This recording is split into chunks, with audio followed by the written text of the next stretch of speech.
Hey folks, we're back with another episode of Three Men and an Anime. Hooray! It is a thing we Yay. do. Yes, it is. This is Peter Bowman, and as always, I'm joined by my good friends and co-hosts, Eric Carson and Gav Leaf. How are you guys doing tonight? I'm doing all right. It's day. What day is it? I have no idea. So at least Time week has no meaning. Yeah, week 6 of lockdown. You'd think we'd be getting through these shows a lot faster, but no.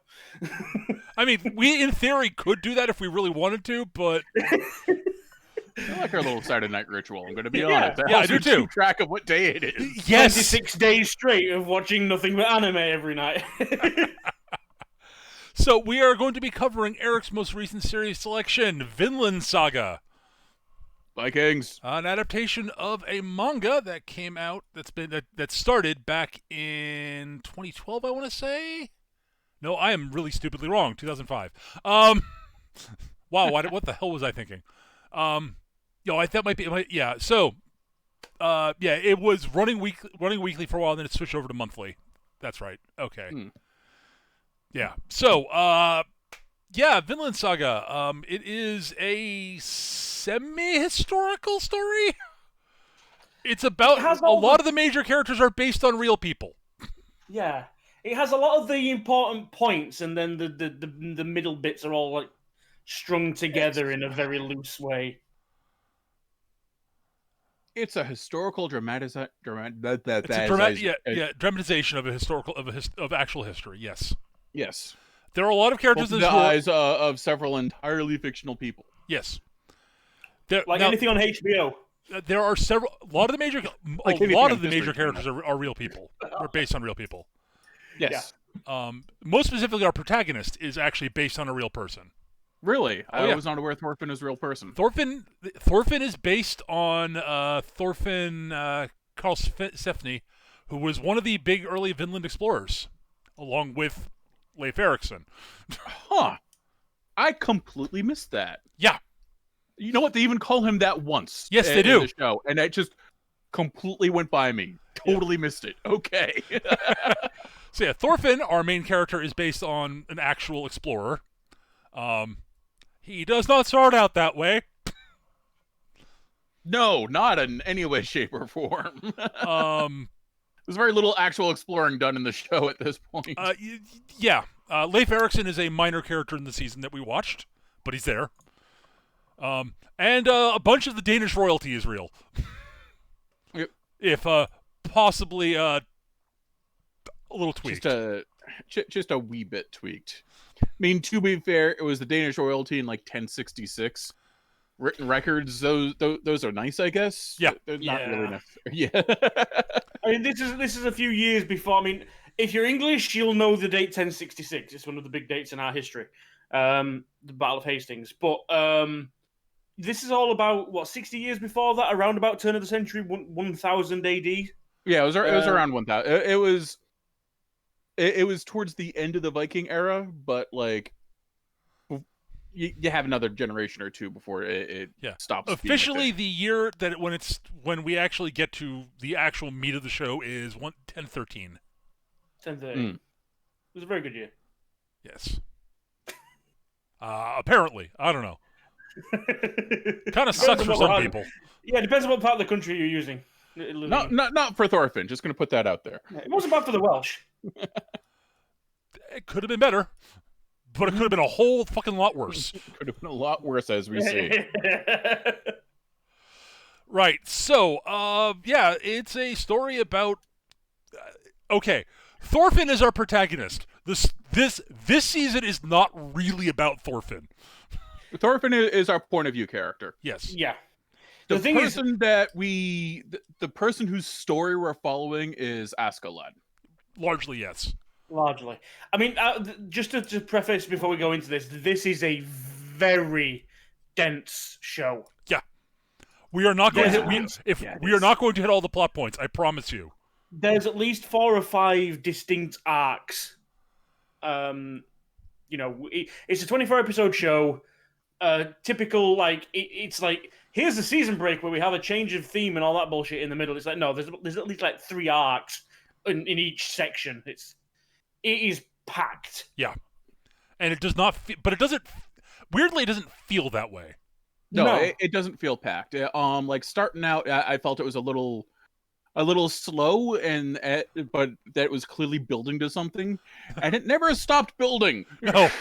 The stakes kind of keep getting higher. Like it started off as like a nice little ripple, kind of relaxed and nice. Oh, this is a nice little family in Iceland. This is cool. And then by the end of the show, it's a fucking tsunami. Yeah. So... Huh, who knew? Stupid butterflies and hurricanes. Yeah. That's how you end up with dinosaurs in Central Park.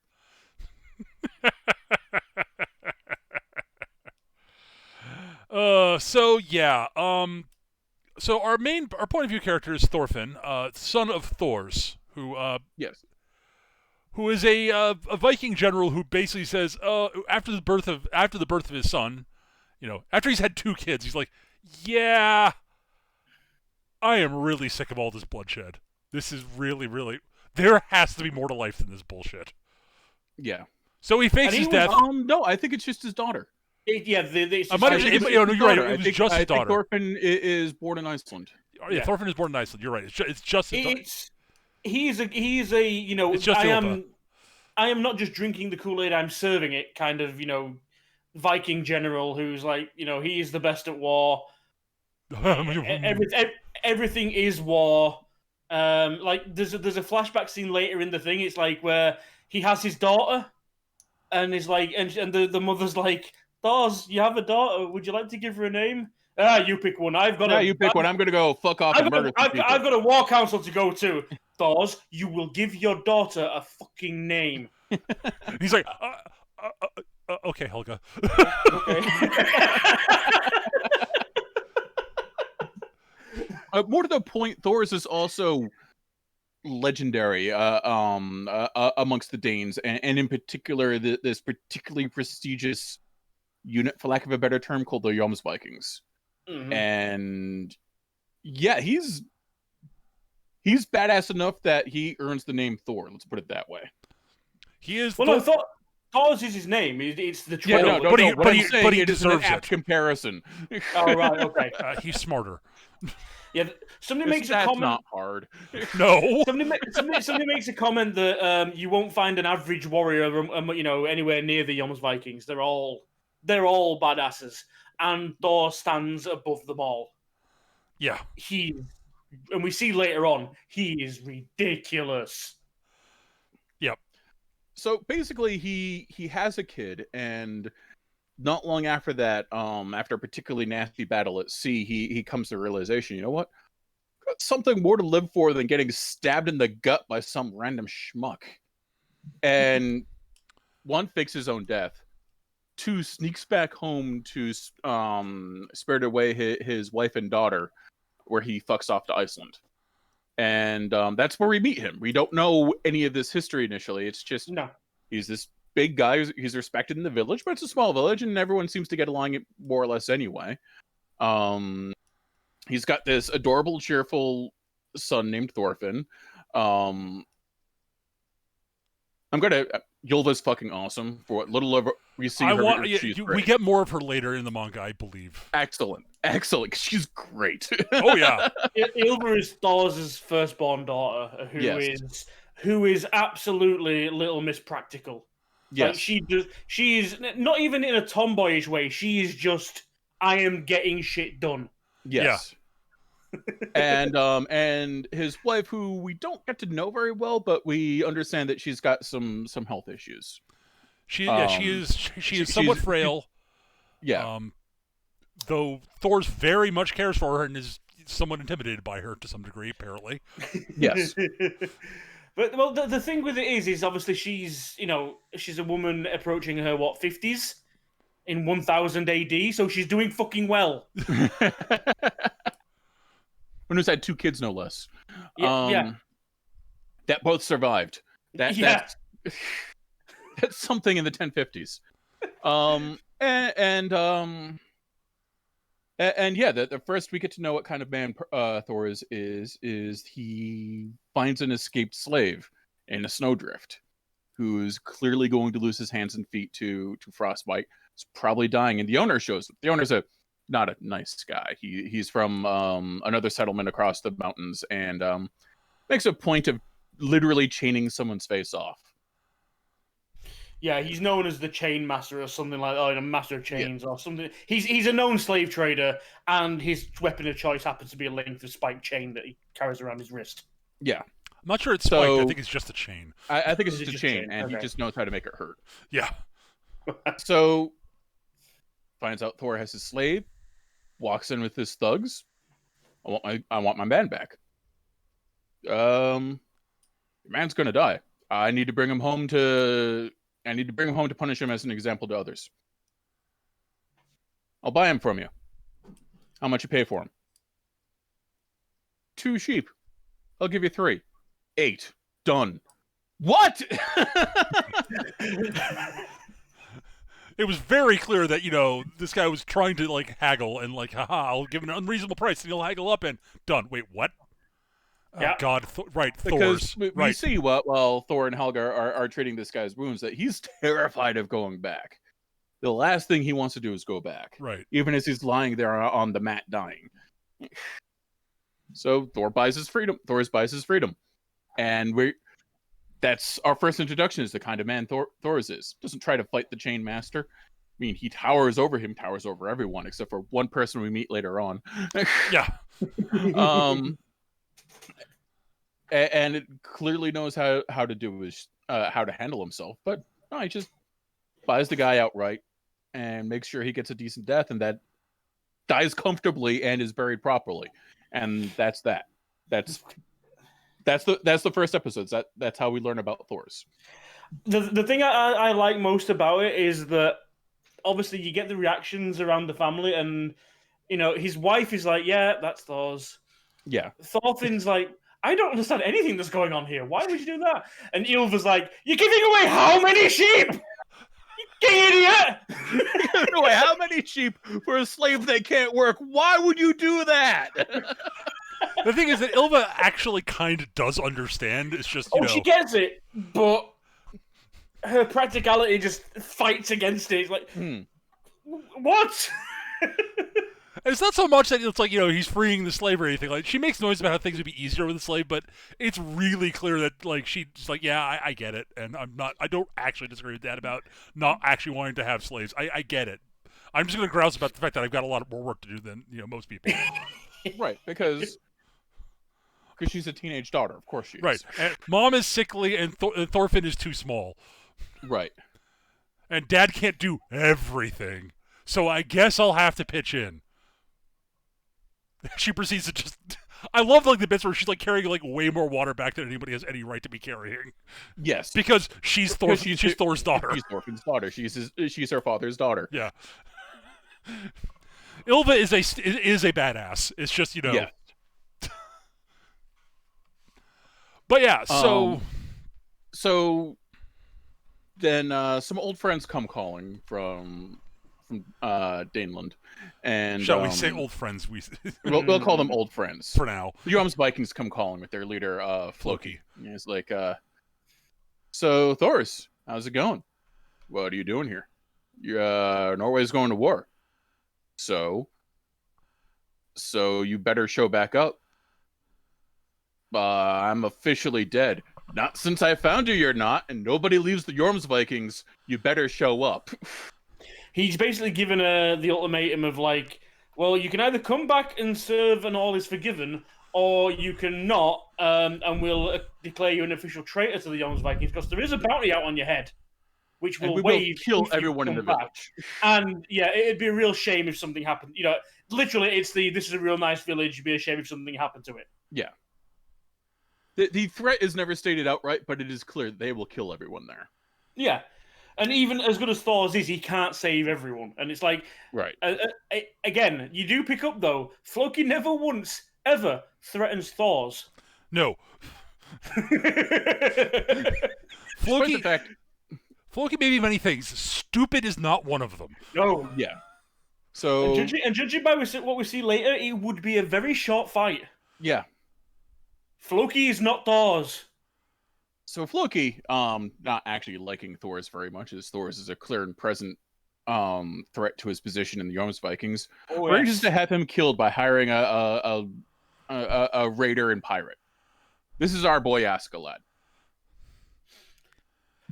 First, we see of Askeladd as he's haggling over the price of killing this guy.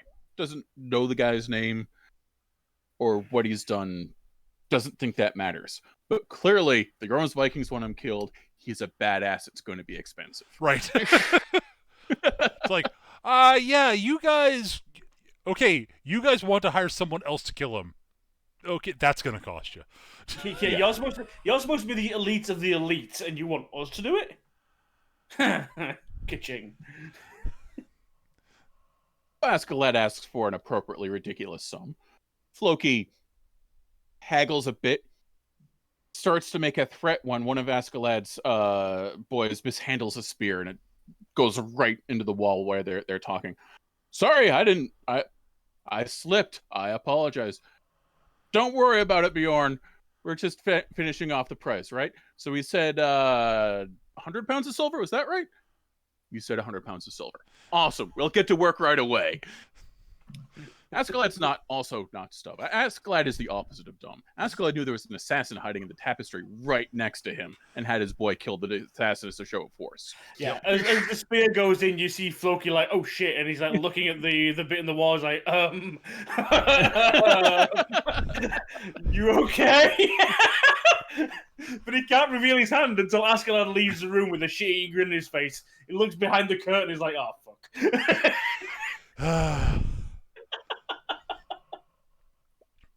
It's one heck of a spear throw. Yeah. Well, Bjorn's... We'll get to Bjorn. Bjorn's probably the third or fourth most badass person in the entire show. Fourth, probably. Fourth, yeah. Yeah, it sounds about right. This is not in terms of raw combat ability, yes. This is not a slouch against Bjorn in any way, shape, or form. No! Actually, no, I'd probably say fifth. Thor's doesn't count because, well, Askeladd succeeds. Yeah, so that's not Thor still won the fight. Yeah. Yeah, Thor. It goes Thor's, Thorkel, Askeladd, Thorfinn. I actually don't think Thorkel actually. I think Askeladd might actually rate ahead of Thorkel. Really? Honestly, I think we end up with a weird little trifecta where Thorfinn can take Thorkel. Thorkel will crush Askeladd, and Askeladd will eats Thorfinn alive. I think it's a weird little triumvirate just because the way the three of them fight. It's possible. We never get to see Thorfinn. We never get to see Thorkel. We never see Thorfinn and Askeladd fight, which is a bit of a shame because we see many times Askeladd's a very clever fighter. He's all about trickery and feints and playing off his opponent's perceptions and emotions and whatnot. Thorkel doesn't give a shit about any of that. True. At any rate, we should mostly irrelevant, honestly. Mostly irrelevant. Yeah. Yeah, we are delving into who will win in a fight between Spider-Man and Wolverine territory here. Kinda. We absolutely are. And there is no reason to make that argument. But yeah, although it is a plot point at one point. It is to a degree, yeah. But yeah, so yes. Thorfinn basically, Thor's basically says, yeah, fine, sure, okay.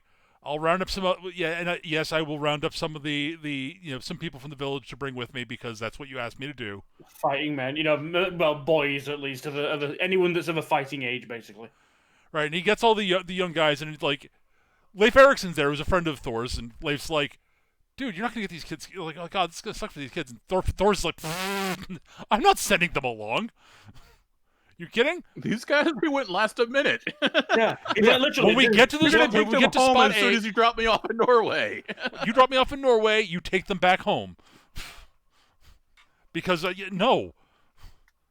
I don't even think they actually specifically request he brings anybody. The villagers are like, yes, Thor's is going to war. We're going too, and he's like, oh fuck.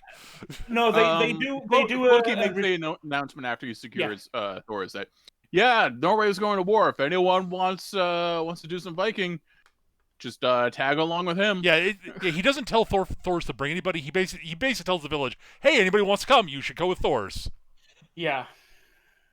But the thing is, these are all these guys have been growing up in Iceland away from it all. These are boys that want to go to war that don't know what war is. Yes.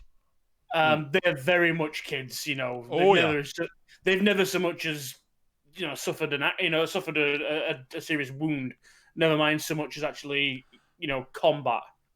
You get these great little scenes where they're like all excited about, oh look, I've got my dad's hammer. Well, I've got my dad's spear. It's like, oh great, that's charming, kids. Armor that doesn't fit. They're all saying their last goodbyes and trying to promise the local girls that they'll come back and marry them when they're great war heroes. Which there's a great scene with fucking Ylva that's there's a queue a fucking mile long down the fucking path. Because Ylva's awesome. And she's not interested in a damn one of them. Get the least of shits. Like, the closest she gets is, well, I suppose I could try and get a husband. It'd be handy to have somebody around the house. That's it's a bit later on, but yes. Yeah. But that's literally her reasoning for getting a husband is so she's got some help around the house. Yes. I love Ylva. I love her to death. Oh, dear. So along the way, they decide to visit a village and some islands at about the halfway point, and that's where Askeladd jumps them. And it's not a fight. I do love the fact that Thor's like says, "Oh, there's something up." Yeah, Thor's immediately goes. Thor's immediately goes, "This is an ambush. We should retreat now." And Askeladd's boys are like, "Huh? They detected the ambush. We need to spring it now." Right. So they drop a bunch of detritus behind the boats. Well, the reason that they notice it's an ambush is because the village that they're approaching looks to Thor's looks too small, the way he says it, and it's like there's not enough houses there. And we find out what's happened to the houses because they get dropped in the fucking channel behind them to block their escape. So yeah, Askeladd and his boys show up, and it's not a fight because Thorfinn basically tells the boys, his people, "I'll handle this," and well, Thor, I love. Yeah, it's a great scene. Thor's basically leaps from his boat to one of Askeladd's boats and proceeds to go house without drawing his sword. Yeah. Well, he's had this mantra that, like, over the last couple of years, that he's seeking. This is like the fucking master. It's like, imagine Goku decides that he wants to find a better way of actually being more powerful without fighting. It's kind of like that. His whole mantra that he's got now is a true warrior doesn't need a sword. Right. And he proves this. Yes. In very plain language. He annihilates throwing a lot of people overboard and punching a lot of people out. Including the Berserker. He annihilates a full boat's worth of people with 0 fatalities.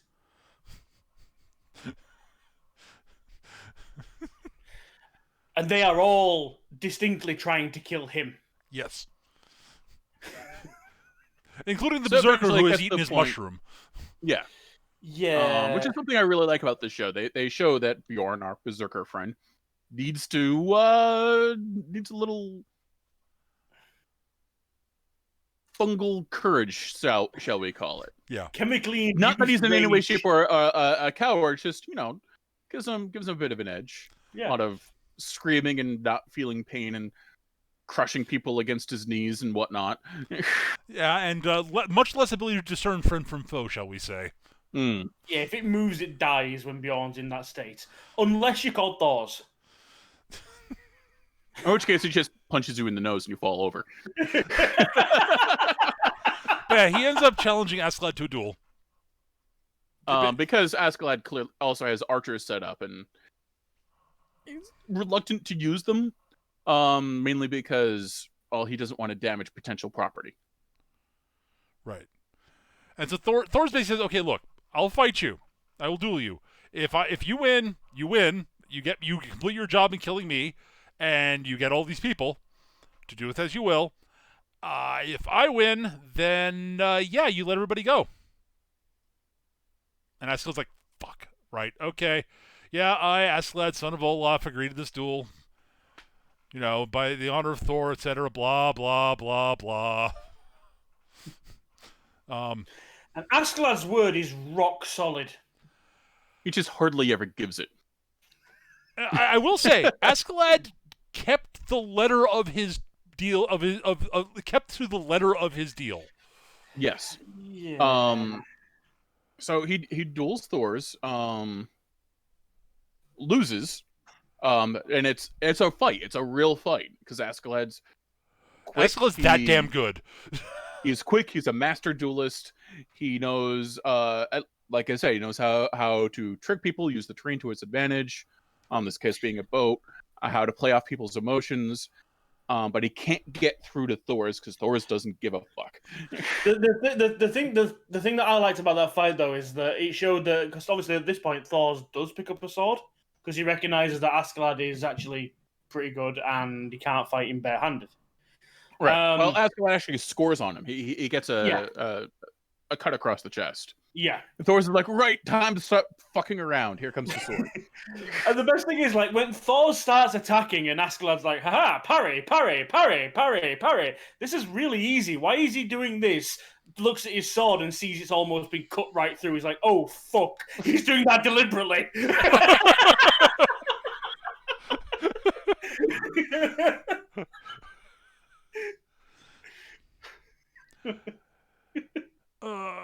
The bit I love though is that Askeladd realizes that it's damaging Thor's sword too, so he actually is like, okay, well, if I set it up so I can break Thor's sword, it'll be perfect. Aha! And I broke his Thor's sword, and that was his plan. Mm-hmm. He wasn't trying to break my sword; he was trying to break his to get through my. Oh, fuck. Okay, this guy's actually better than I am. God damn it. Okay. So Thor's wins the thing, fight. so... Thor's wins the fight. Bjorn regains consciousness and takes Thorfinn, who snuck along, as hostage. Because Askeladd's boys are Askeladd's boys. Yeah, Thorfinn's about, 10 years old, if that. Yeah. And he wasn't supposed to be there, but he snuck along. Quite amusingly, but yeah. Bjorn takes him hostage halfway through the fight, and...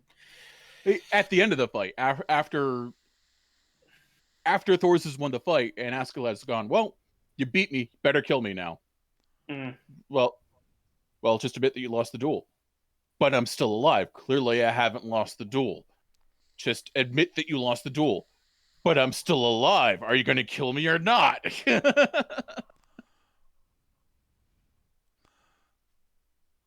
Because, again, Askeladd figured out that aspect of Thor's pretty quickly.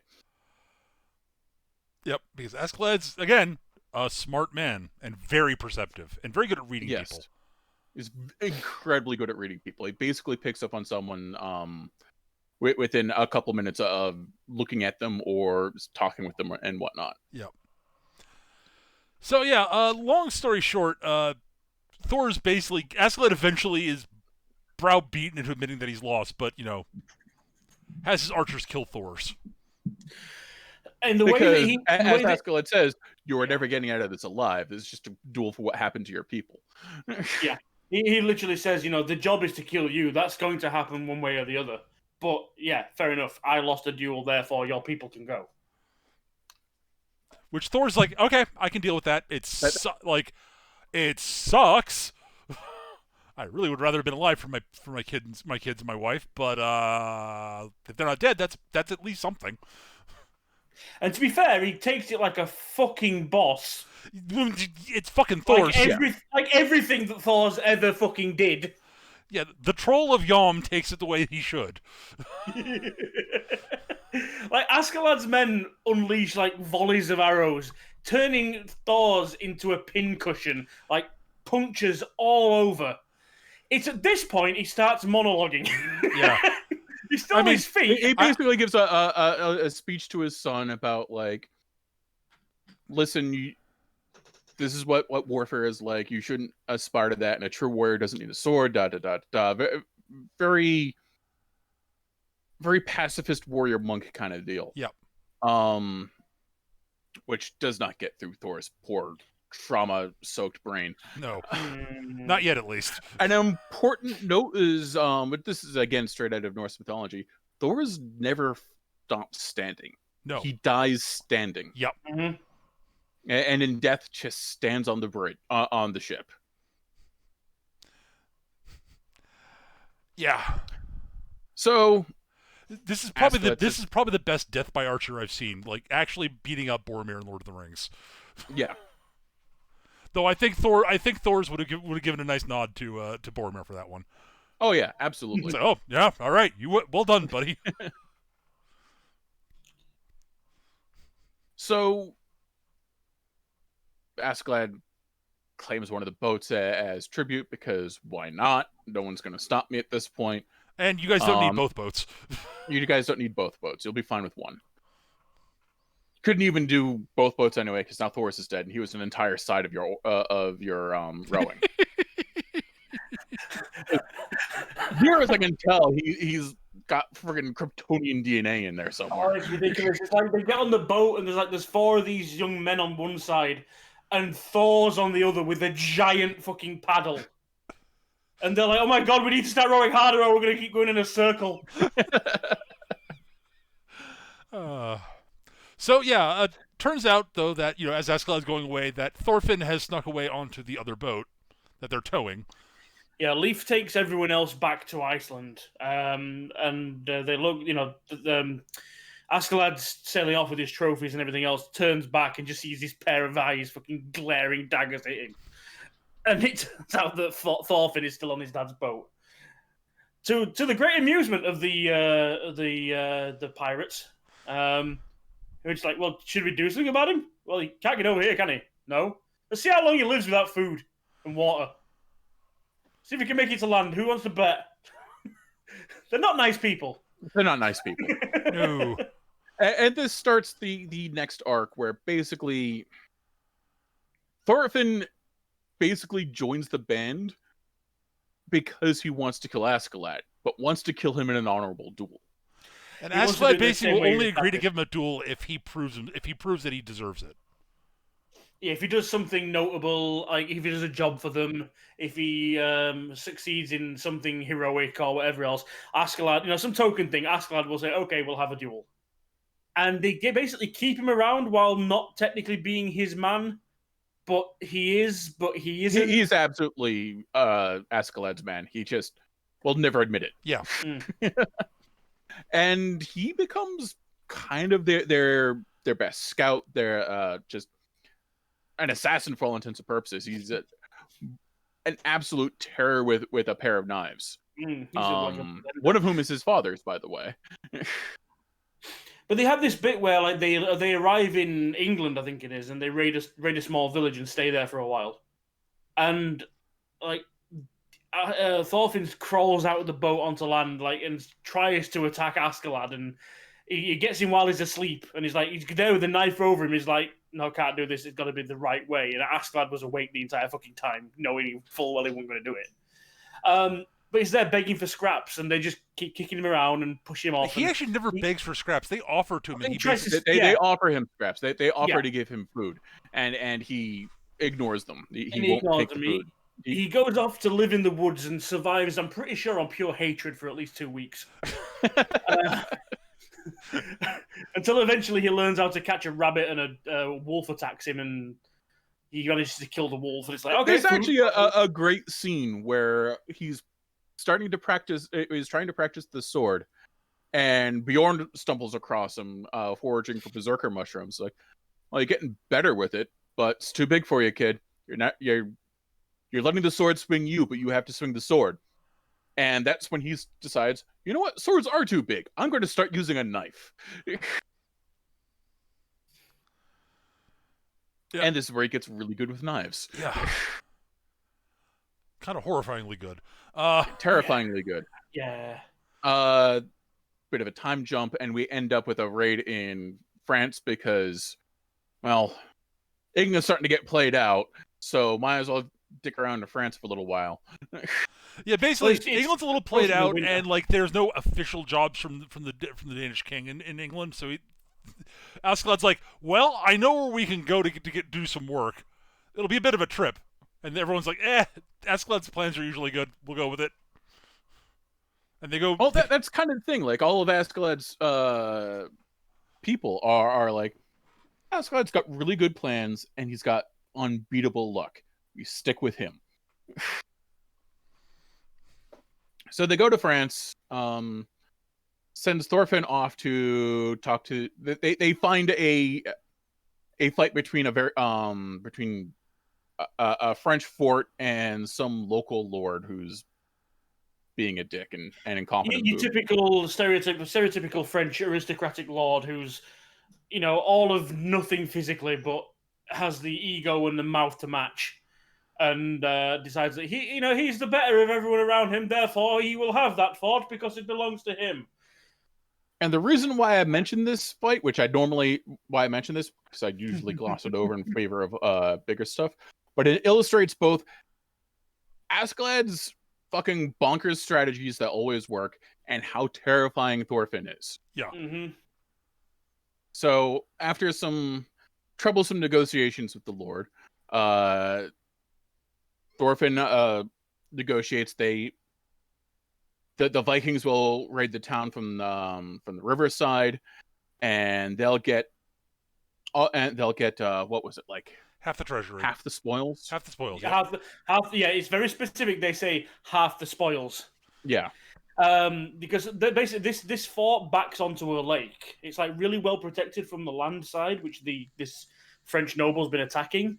But it's like a fishing port, so it has a wide open dock and a bay, and it would be really easy to attack it from the water. Except for those damn waterfalls. Yeah, the river's an awkward one, where the river that leads into the lake is like it's all waterfalls and rocky and unable to pass by boat.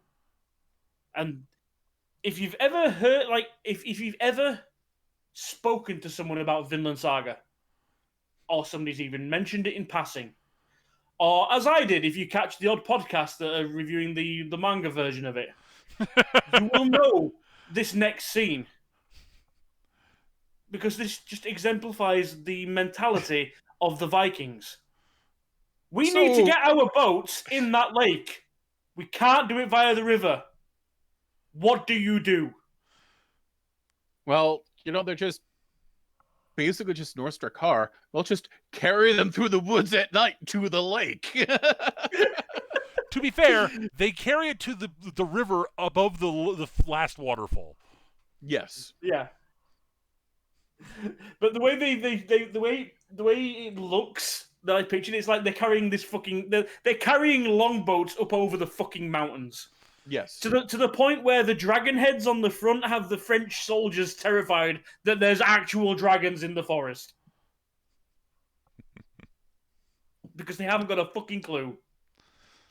And probably the best shot in the movie comes in where the French lords are new to hostilities for the day. Thorfinn goes, right, I need to kill someone with a feathered helm. I'm going to go attack with them. and the French lord is like, well, the Vikings never showed up. So what? We'll just keep doing what we've been doing. And then they come bursting through the woods, hauling their boats to the shore, with Askeladd at the prow of the lead boat, pointing his sword with a big shit-eating grin on his face. And it's fucking glorious. It really is. Oh, it really is. Oh, that one scene is worth the anime alone. It's just like a three fucking boat charge out of woods down a hill. All right. Onto the shores, then go back around behind the walls. Kill everyone inside, loot everything, and leave before the French ever get through the. I will say they don't kill Askeladd and his boys don't kill everybody inside. Because Thorfinn right. depopulates the entire goddamn wall. That's true. This is the thing. Trying to like, get to the guy with the feather in his hat, because if I kill someone with a feather in his helm, then I get a duel with Askeladd. the thing is, the guys in the fort turn to deal with the guys coming in from the thing, and they actually hold them off. And like Askeladd's group are in trouble because the French are all fancy and technological, and they've got crossbows. And he's like, okay, everyone's hiding and cowering behind shields until the arrows stop, and they lift their shields, look up, and everyone's just dead. Yeah, all the archers on the wall are dead. It's like, oh, Thorfinn happened. Oh, Thorfinn happened. Okay, cool. To the point where you get this cool little scene where Thorfinn is like, he's like, you know, ducking. Why can't I say ducking? There we go. He's ducking like slashes and advances and thrusts. He's jumping over attacks. He's taking people's heads, eyes, gutting them, and you know, going through guy after guy after guy. There's still a fair few up on the bridge, but he managed to get to the captain, cut his head off, and it's like, yes, I've got him. Oh shit, the head fell off down over the wall and into the moat. Fuck, dives after it. There's still guys up there. There's still guys up there fighting, but he's like, no, I need that head. The soldiers on top are like, where the fuck's he going? All right. But yeah, so this all ends with the French lord coming into the castle going, aha, yes, this is great. I was a genius for hiring that Viking. Ha. And he'll warn himself out, and we can take him out and not pay him anything, and the treasury's empty. And there's Askeladd with all the money, wearing a crown. And Askeladd's there on his boat with the biggest booming voice saying, there we go, a deal's a deal. We said we'd split it 50-50. We get the treasure, you can have the fort.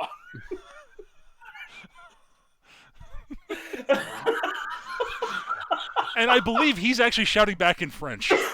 No, he's shouting back in Norse, because I distinctly remember like Bjorn going, can you understand a word you're saying? I have no idea, and I don't care.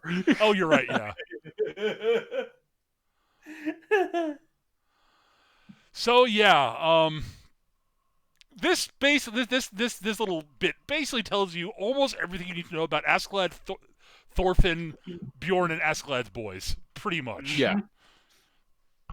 Not literally everything you need about Askeladd, because more is revealed as we go along, and turns out he's a lot more complicated than you think at first. Yeah, Askeladd becomes probably one of the most interesting characters I've seen in anime in years. Yeah. You know, one thing that I do like, though, that he does at great length is, like, in a lot of shows like this, Bjorn would have been the wild berserker. He would have had Thorkel's personality. You know, he'd have been absolutely crazy, dumb as a stump, wild, you know, just all about war, battle, and death and everything else. No, he's actually I hesitate to use the word nice, but he's actually pretty balanced, well thought, well spoken. He's very calm, almost emotionless. Yeah. Mm-hmm. But he's like really he's good with advice with Thorfinn. He's good counsel for Askeladd. And they do a really good job of like making sure he's not just written off as the berserker. Yeah, no, he's got nuance. But most of the characters have a lot of nuance to them, it turns out. Like even Thorkel, who we'll meet soon later on, is a lot more than just the battle-hungry blood knight that is described. I mean, he is that too, but he is that too. So, fast forward to the Siege of London. This is where we meet Thorkel. So yeah, basically, the King of Denmark. This is where we meet Thorkel, Ragnar, and Lord and Prince Canute. Right. So yeah, the King of Denmark is reinvading, and he's bringing his younger son Canute to lead some of the armies. So to quote, prove himself in the field of battle, because he's never really had a chance to do that, unlike his brother Harold. There's a bit of a thing going on at the moment about who's going to be succeeding the king, either Harold or Canute. Right. Because the king's old. Yes. Yeah. And so we meet Canute. We briefly meet. We quote. We see Canute and his bodyguard / teacher / mentor Ragnar. Yeah, Slash his major nursemaid. dog / dad for all intents and purposes. Yeah, but like I say, borderline nursemaid at some points. I mean, really a surrogate Borderline. dad. I mean, Yeah, completely surrogate father. This is the thing about Canute. Okay, Canute is presented in such a way. I mean, during the title sequence when it's coming on, I thought Canute was a female Valkyrie style character. Nope. Long, straight blonde hair, feminine helmet, feminine face, slight build, and they make a joke of it later on. He is very much a, not your stereotypical Viking warrior, shall we say? No. He's very much your. He's bishy as all fuck off. Honestly, the character he reminds me, like visually, and it turns out not entirely for all the wrong reasons. He reminds me a lot of Griffith from Berserk. Yes, with although not initially. No. In terms of like the first time you see his face, is when I said, "Holy crap, that looks familiar." There's something about him. But like he's extremely soft spoken. He doesn't speak at all. He doesn't speak at all. Somebody speaks directly to him, he'll hide behind his majordomo Ragnar, and Ragnar will do the talking. It's like he was also raised Christian. Yep. And it is fairly devout. Yep. Keeps a priest along for advice. Yeah. Priest is a drunk. Oh yeah. Very, very drunk. Always drunk. But he's leading the siege on London. Problem is, London probably would have fallen ages ago if it weren't for the fact that Thorkel had joined London because the fight was better over there. I mean, they paid him, but fighting for the obvious winning side is boring. Yeah, and Thorkel is bored. Thorkel is one of the Jomsvikings.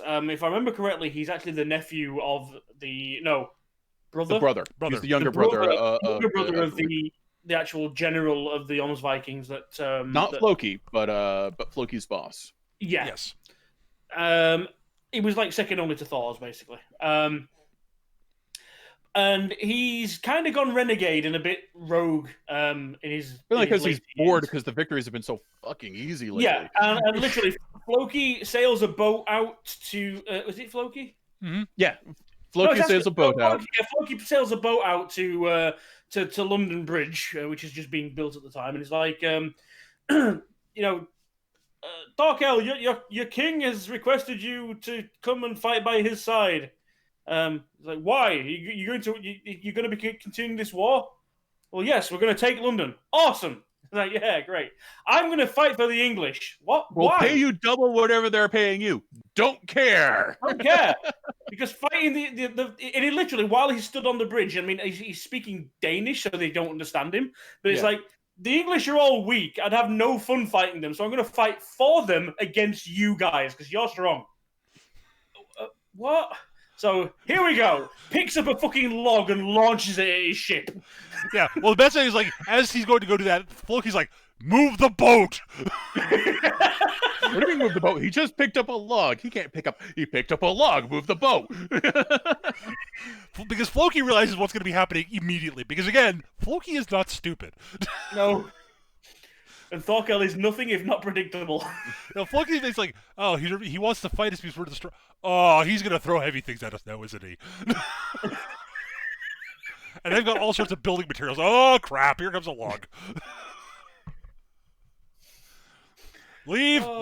Why are we leaving? We can totally come. Not with Thorkel up there, we can't. Not with this few people. We're leaving. Some more stuff happens. Askeladd ends up sending Thorfinn, go kill Thorkel. Kill Thorkel, I'll give you a duel. Okay. Yeah, as an aside, Askeladd keeps beating Thorfinn in the duels because he's really good at pissing Thorfinn off, and Thorfinn, when he's not pissed off, is honestly terrifying. When he's pissed off, he's completely predictable. Yes. Mm-hmm. And Askeladd knows exactly which buttons to push. And Askeladd So there's a great quote from Venture Brothers that very much describes how Askeladd feels about Thorfinn. He's the best combination of completely expendable and absolutely invulnerable. Yep. I will send him on a job. If he fails, it doesn't matter, but he'll probably succeed. Yep. There's also you really get I really get the impression over the course of the show that Askeladd is really hoping Thorfinn will get it through his goddamn thick skull that he's not trying to kill him, and that this whole thing really, like, if Thorfinn could just let this go, he'd be more effective, and there could be an actual, like, working relationship there, an actual one, as opposed to it becomes clear by the end of the show that the only two people Askeladd ever gave a shit about were Bjorn and Thorfinn. Yep. Well, it's like, who is it that says it now? I think it might even be Thorkel or no, Bjorn. It's Bjorn. Later on, Bjorn suffers a fairly again, not spoilers as such, but Bjorn suffers a fairly grievous wound, and he's like, somebody's like, "Aren't you pissed off about getting like taken out like that?" He's like, no, I don't hold a grudge against anyone that manages to cut me in the field of battle. That's what it's all about. There's only Thorfinn holds a grudge. Yeah. And boy, does he. Yeah. So Thorfinn goes to try to assassinate Thorkel. And Thorkel thinks this is the best thing ever. This guy's good. He's having fun. Holy crap, he managed to cut me. No one's cut me in years. You are awesome. What's your name, kid?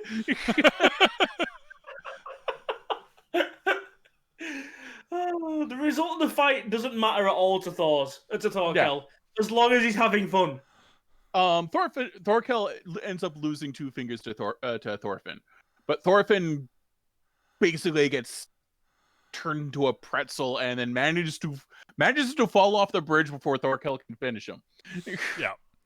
No, the thing is, Thorkel does care about who wins or loses. He hates losing. He's always going to fight to the best of his ability. But he wants a challenge and is really excited to have a proper challenge.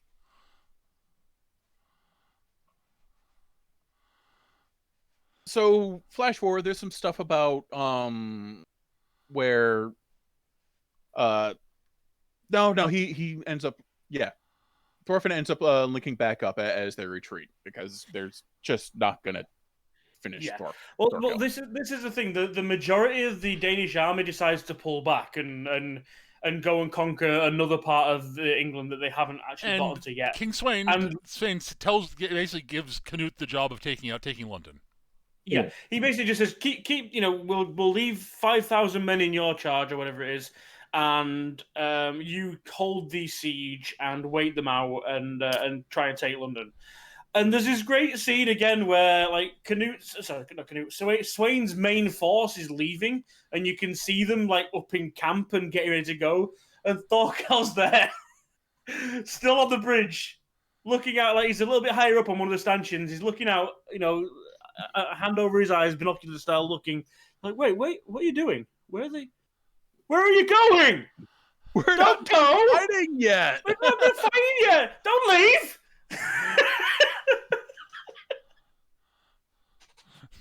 Thorkel quickly becomes one of my favorite characters. Oh, he's great. Great. I love it. Thorkel is wildly entertaining. Come back and fight some more. He is one of the most likable Blood Knights I've ever seen. Yeah, he is just this giant ball. He's just a giant, really enthusiastic puppy with a pair of Dane axes. He starts throwing such like an 8-year-old temper tantrum because they're going away and they won't fight him anymore.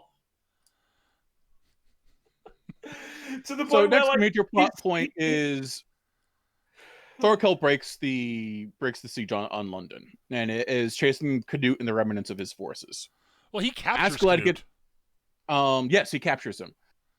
No, and some of the remnants of his forces of Canute's forces are like trying to figure out how to get him back.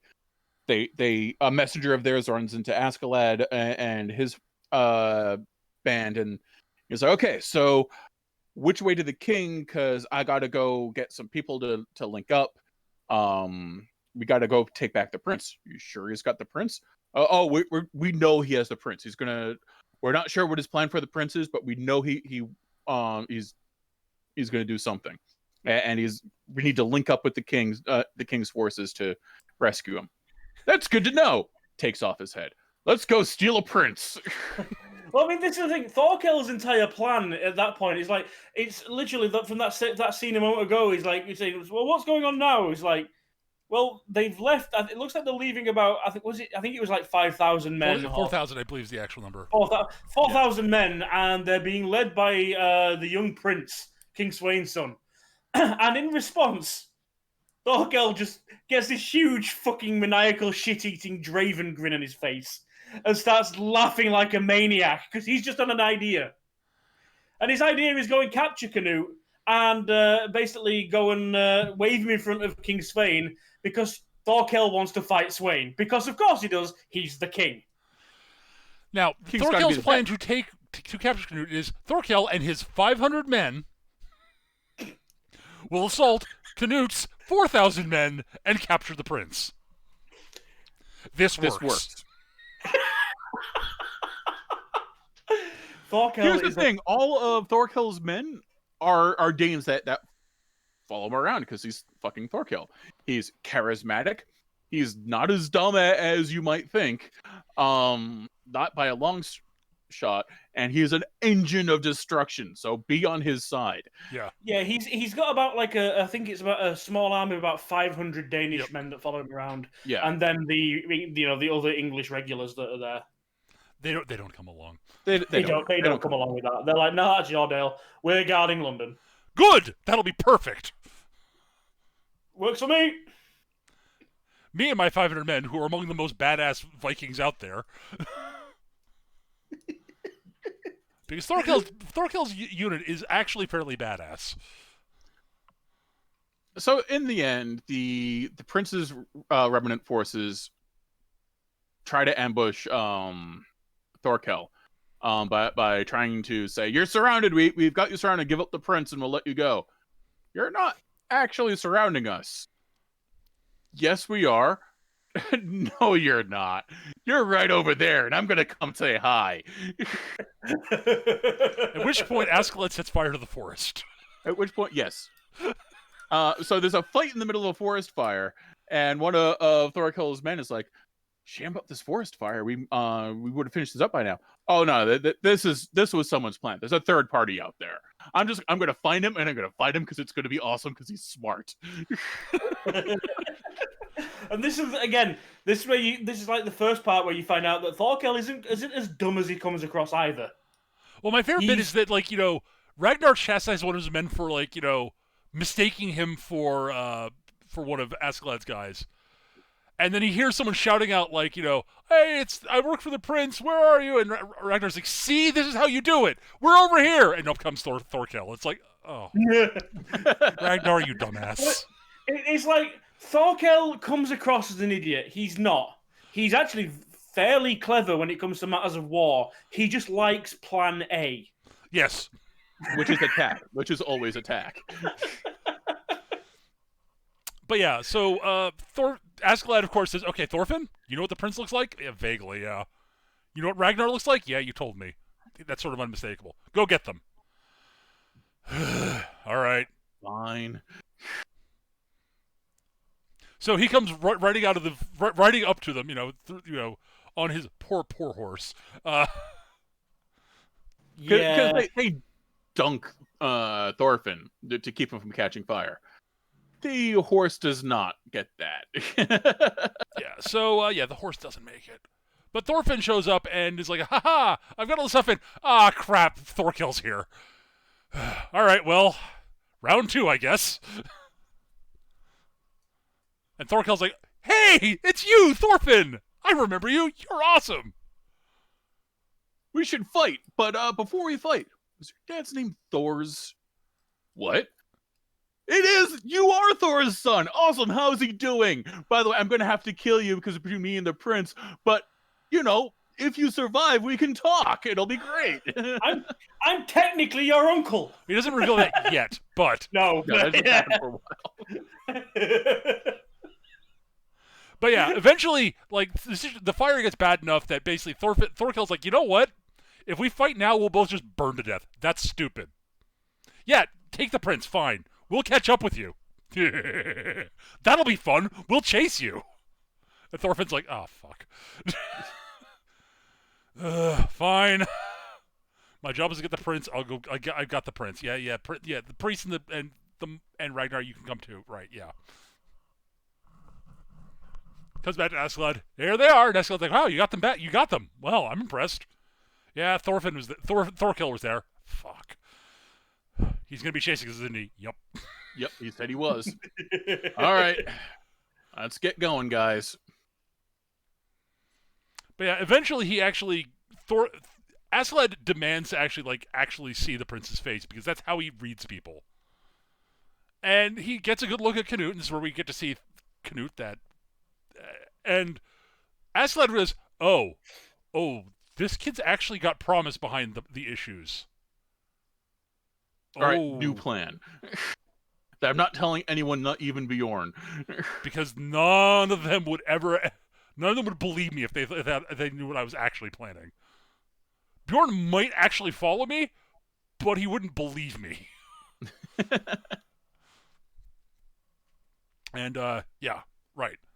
So this is where we basically go for a while, and eventually Askeladd's like, yeah, all right, well, I got a plan to actually get Thorkill off our tail. It involves me sending a message and us waiting up here for a little while. Shouldn't we keep moving? Nope, we wait here. For what? Those guys in those boats. Oh, okay. Well, take those boats. Where are we going? And Wales. Wales. Why are we going to Wales? It's a secret that will help us later. Okay. Well, Thorkill doesn't have any boats, so this is a really good plan, actually. Okay. Can we trust the Welsh? Maybe. I think so. Can we trust the Welsh? No. Can I trust the Welsh? Yes. So yeah, Askeladd basically. This is where we start finding out Askeladd. We eventually find out as they're going through Wales.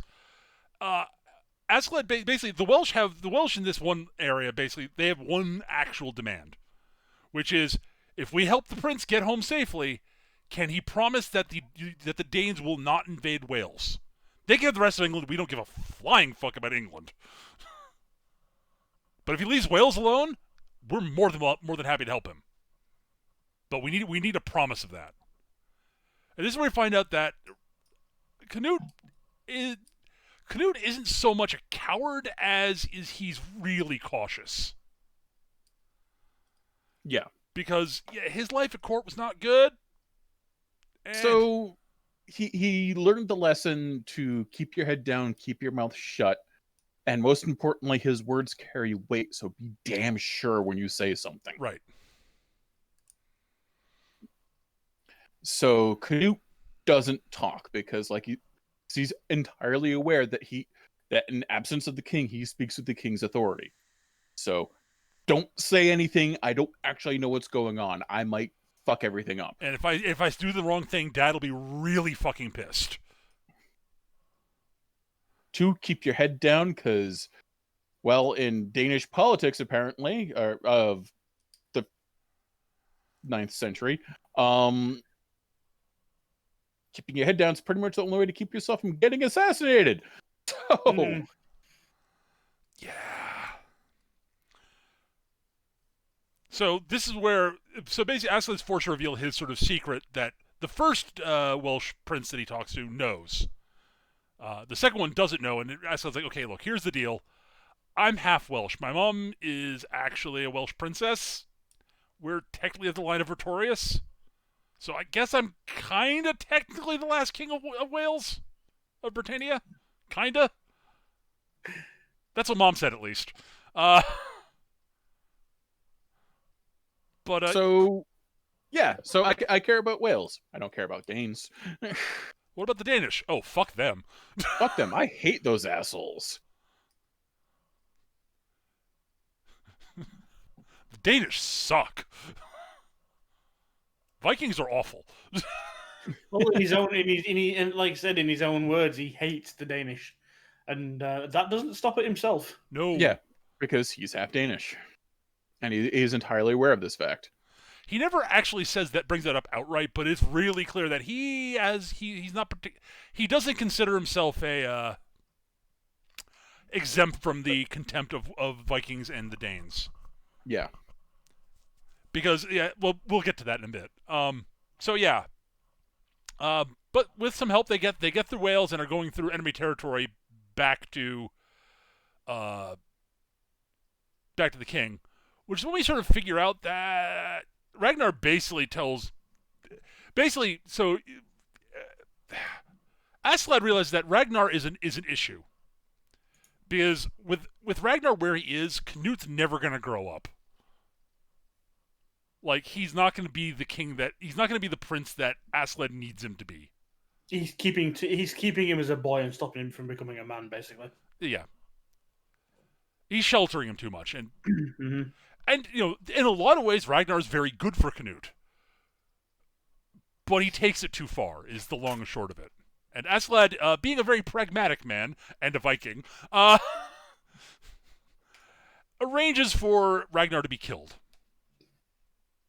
Which is when Ragnar basically reveals to Canute, to Askeladd, so your whole thing about what you want to do with the prince, there's an issue with that. Yeah, the reason Sweyn brought Canute here was to get him killed on the field of battle. What? Oh, fuck. Okay. Right. Well, that changes some things. I can work with this. Right, so hopefully Canute will grow the fuck up and I can maneuver into a situation where I can off the king and put Canute on the throne. That'll work, right? But will he actually agree to go along with this? I don't know. Fuck. But this is when Askeladd's men eventually start, turning on him, because things are not going well. Things have gone poorly.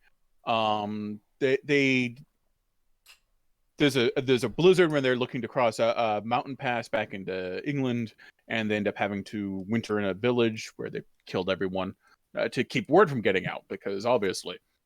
That's how you solve that problem, apparently. Askeladd's a vicious dog fucker, by the way. He's a monster. I love him as a character, but he is a complete and utter asshole. Oh, yeah, totally. He is, again, one of the most complicated characters I've seen in some time, but do not let that stop you from realizing he is a monster. Yeah. He is a complete and utter Canute. Oh, Canute. Yeah, but it turns out one of the villagers was out taking a piss.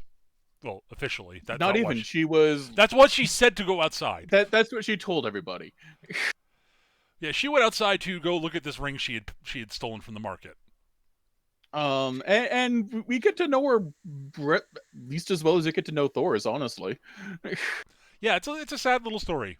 It's a sad little story. A sad little side story that reinforces how much of a monster Askeladd is. And, several issues that, early Catholicism had. Or Protestantism, I guess, technically, but... No, it would have been Catholicism. It was Catholicism at the time, yeah. Yeah, because 30s... Luther was still... Yeah, Martin Luther wasn't for quite a while yet, yeah. So, yeah, early Catholicism had issues, shall we say. Yeah. So yeah, they get snowed in at this village and have to end up wintering there. One of the villagers gets away without any of them knowing, and the English army finds them. So there's a brief fight against what English regulars show up, which they use to assassinate Ragnar. But things are going bad, and that they've got to go before reinforcements show up. The problem is that the girl stumbled across Thorkill's people. Thorkill. Yeah. So Thorkill's coming, because he's like, oh, really? I bet that's the Prince and Askeladd. And Thorfinn. Yeah, I bet Thorfinn's there. Let's go fight him. And so, they captured one of the English army and are torturing him for info. And eventually, like, noises start happening. He's like, "Ah, you guys are fucked. That's Thorkel. He's coming for you." And Askel's like, "Oh fuck. All right, well, we gotta leave now." Because we are in no shape to fight Thorkel. We can't take. We're outnumbered 5-1, and not even counting the fact that's motherfucking Thorkel. So we gotta go. Yeah, you get the impression Askel's like, I might be able to take Thorkel, maybe, but that'd be me one-on-one Thorkel while everybody else is fighting at 5-1 at disadvantage. Oh, we're screwed. Bjorn's good for at least 10, but I don't think anyone else has got those numbers. Maybe I can trick. Maybe I could get Thorfinn to fight at Thorkel for a while and weaken him before I fight. But I gotta have Thorfinn actually defend the goddamn prince. Shit. That's the thing. Thorfinn and the prince become something resembling friends, as close as either of them get to friends. Because Askeladd assigns Thorfinn to guard him, and Thorfinn has no patience for the needs of royalty, shall we say. Yeah. Real exposure to royalty, and it's like he's just been put in this cart next to this really quiet, whiny-looking, weak kid who's trying to fucking order him around. And like he starts saying, by Thorkel's like, I cannot believe you're the same age I am.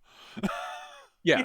And to be fair, Knut's kind of grateful to have someone that he doesn't need to be. Oh yeah, no. He becomes quite grateful that he doesn't have someone he needs to walk in eggshells around, because Thorfinn doesn't give a fuck. Right. I mean, Ragnar hates him. Yeah. I think that's kind of where a little bit where Askeladd got the idea, because there is a scene where during that whole scene you see Askeladd watching the two and realizing that Canute will come out of his shell if he's allowed to, and Ragnar will not allow him to.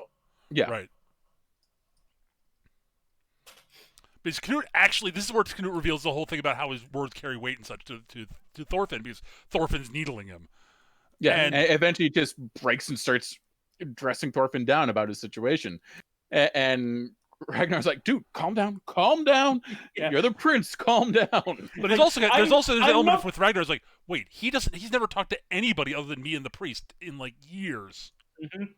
He goes off and is like saying, I'm not quiet, I'm just very careful with my words. I'm a prince of the crown. If I say things, it carries weight. If I promise to buy you a beer later on, the crown owes you a beer. I don't fucking care about that. Why would you buy me a beer? Fuck that noise. I wouldn't accept it anyway. But that's not the point. Yeah, it's actually a really cool scene.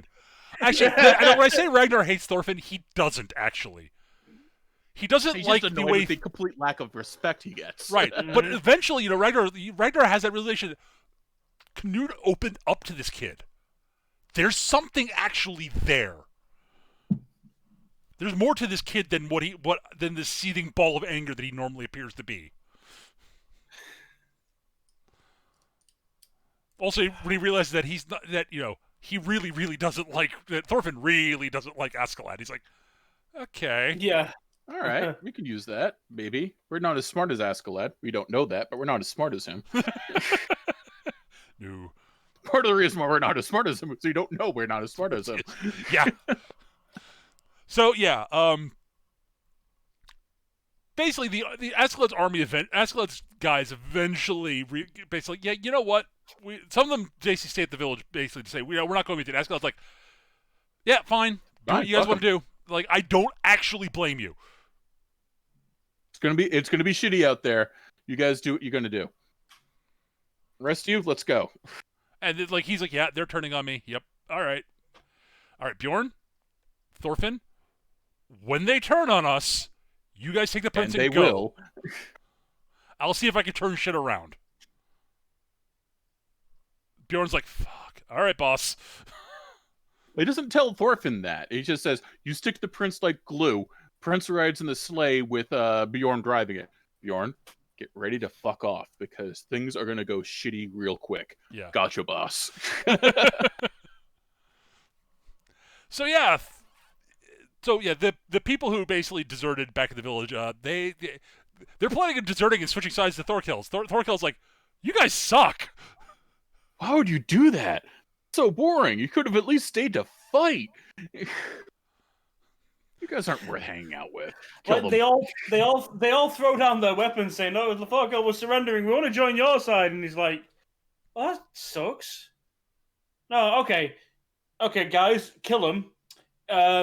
You guys, well, hang on a second. You guys pick up your weapons, and then at least you can die like Vikings. But we want to join you. No, pick up your weapons. But we want to pick up your weapons. You do want to go to you guys want to go to Valhalla, right? Pick up your weapons. Yeah. You pick up your weapons, you go to Valhalla. You can fight. You can die in battle. That's great, right?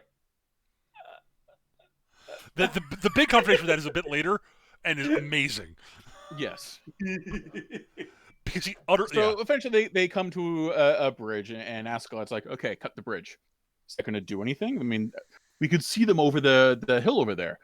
It'll slow them down. But will it slow them down enough? What's the point? Well, if we cut down the bridge, then they have to leave all the supplies behind in the river.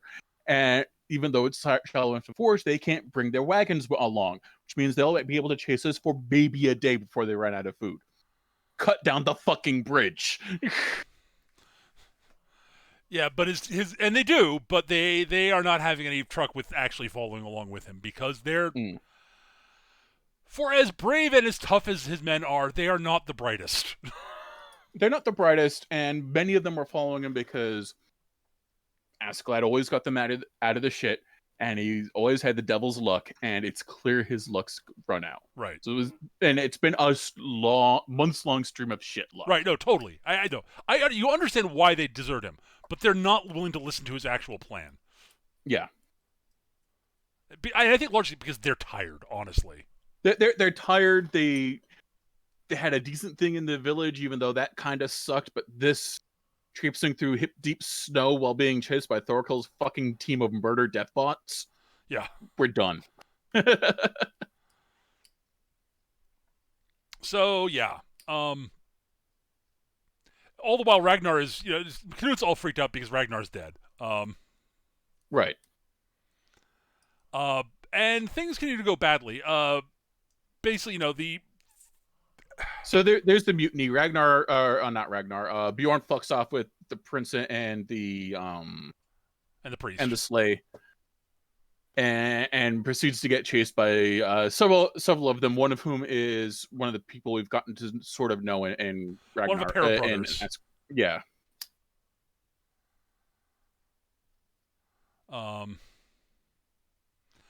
Yeah.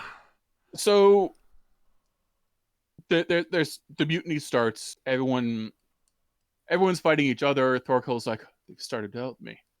They fucking started without me. That's rude. The best part is watching Askeladd's men trying to fight Askeladd. Yeah. It doesn't go well for most of them until they basically start shooting him with arrows. Yeah. Yeah. But it is literally just Thorkel running down the hill going, hey, wait for me! Wait for me! Don't stop without me! So they actually shoot Askeladd in the legs because, they're like, yeah, it'd actually be better if we take him alive. Because there's no way Bjorn's going to give up the prince without Askeladd. So they get down there. So yeah, they shoot him in the legs, and then Thorkel shows up and goes, hey, so where's the prince? Oh, he's right about, and Thorfinn comes crashing in. You leave Askeladd alone. He's mine to kill. Hey, we can fight again. This will be great. Because Thorfinn trucks on pretty quickly as to what's going on and dives out of the sleigh to go running up to. Yeah, he basically takes off one of the pursuers off his horse, steals his horse, and goes riding back. Yep. Once he realizes what's actually going on, and Bjorn's like, "Ah, oh, fuck." I've got more important things to worry about than Thorfinn at the moment. Right. Well, they totally can't take me out. Wait, why are they attacking my horse? Oh, they're attacking my horses. Fuck. Oh, that's really stupid because now we're crashing. Yep. We're crashing. All right, assholes, mushroom time. And they're like, okay, we've got Bjorn, and he got a mushroom. Oh, no. Oh, this is bad. So back to Askeladd, Thorfinn, and Thorkel. Thorfinn agrees to duel Thorkel for Askeladd's life. Thorkel's like, great, awesome. We'll fight. If you win, you get Askeladd. And you know what? I'll tell you about your dad, because I think you should know. And if I win, well, it won't matter to you at that point, because you'll be dead. But yeah, we'll just fight till I tell you what, I'll tell you about your dad if you keep me entertained long enough, and Dirt will take a break in the middle.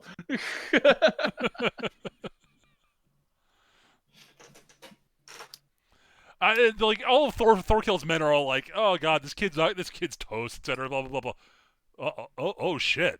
Oh shit! This kid's good. Yeah, he's actually going toe to toe with Thorkel for a good length of time, and they're like, "Wow, okay." Holy shit! This kid's really good.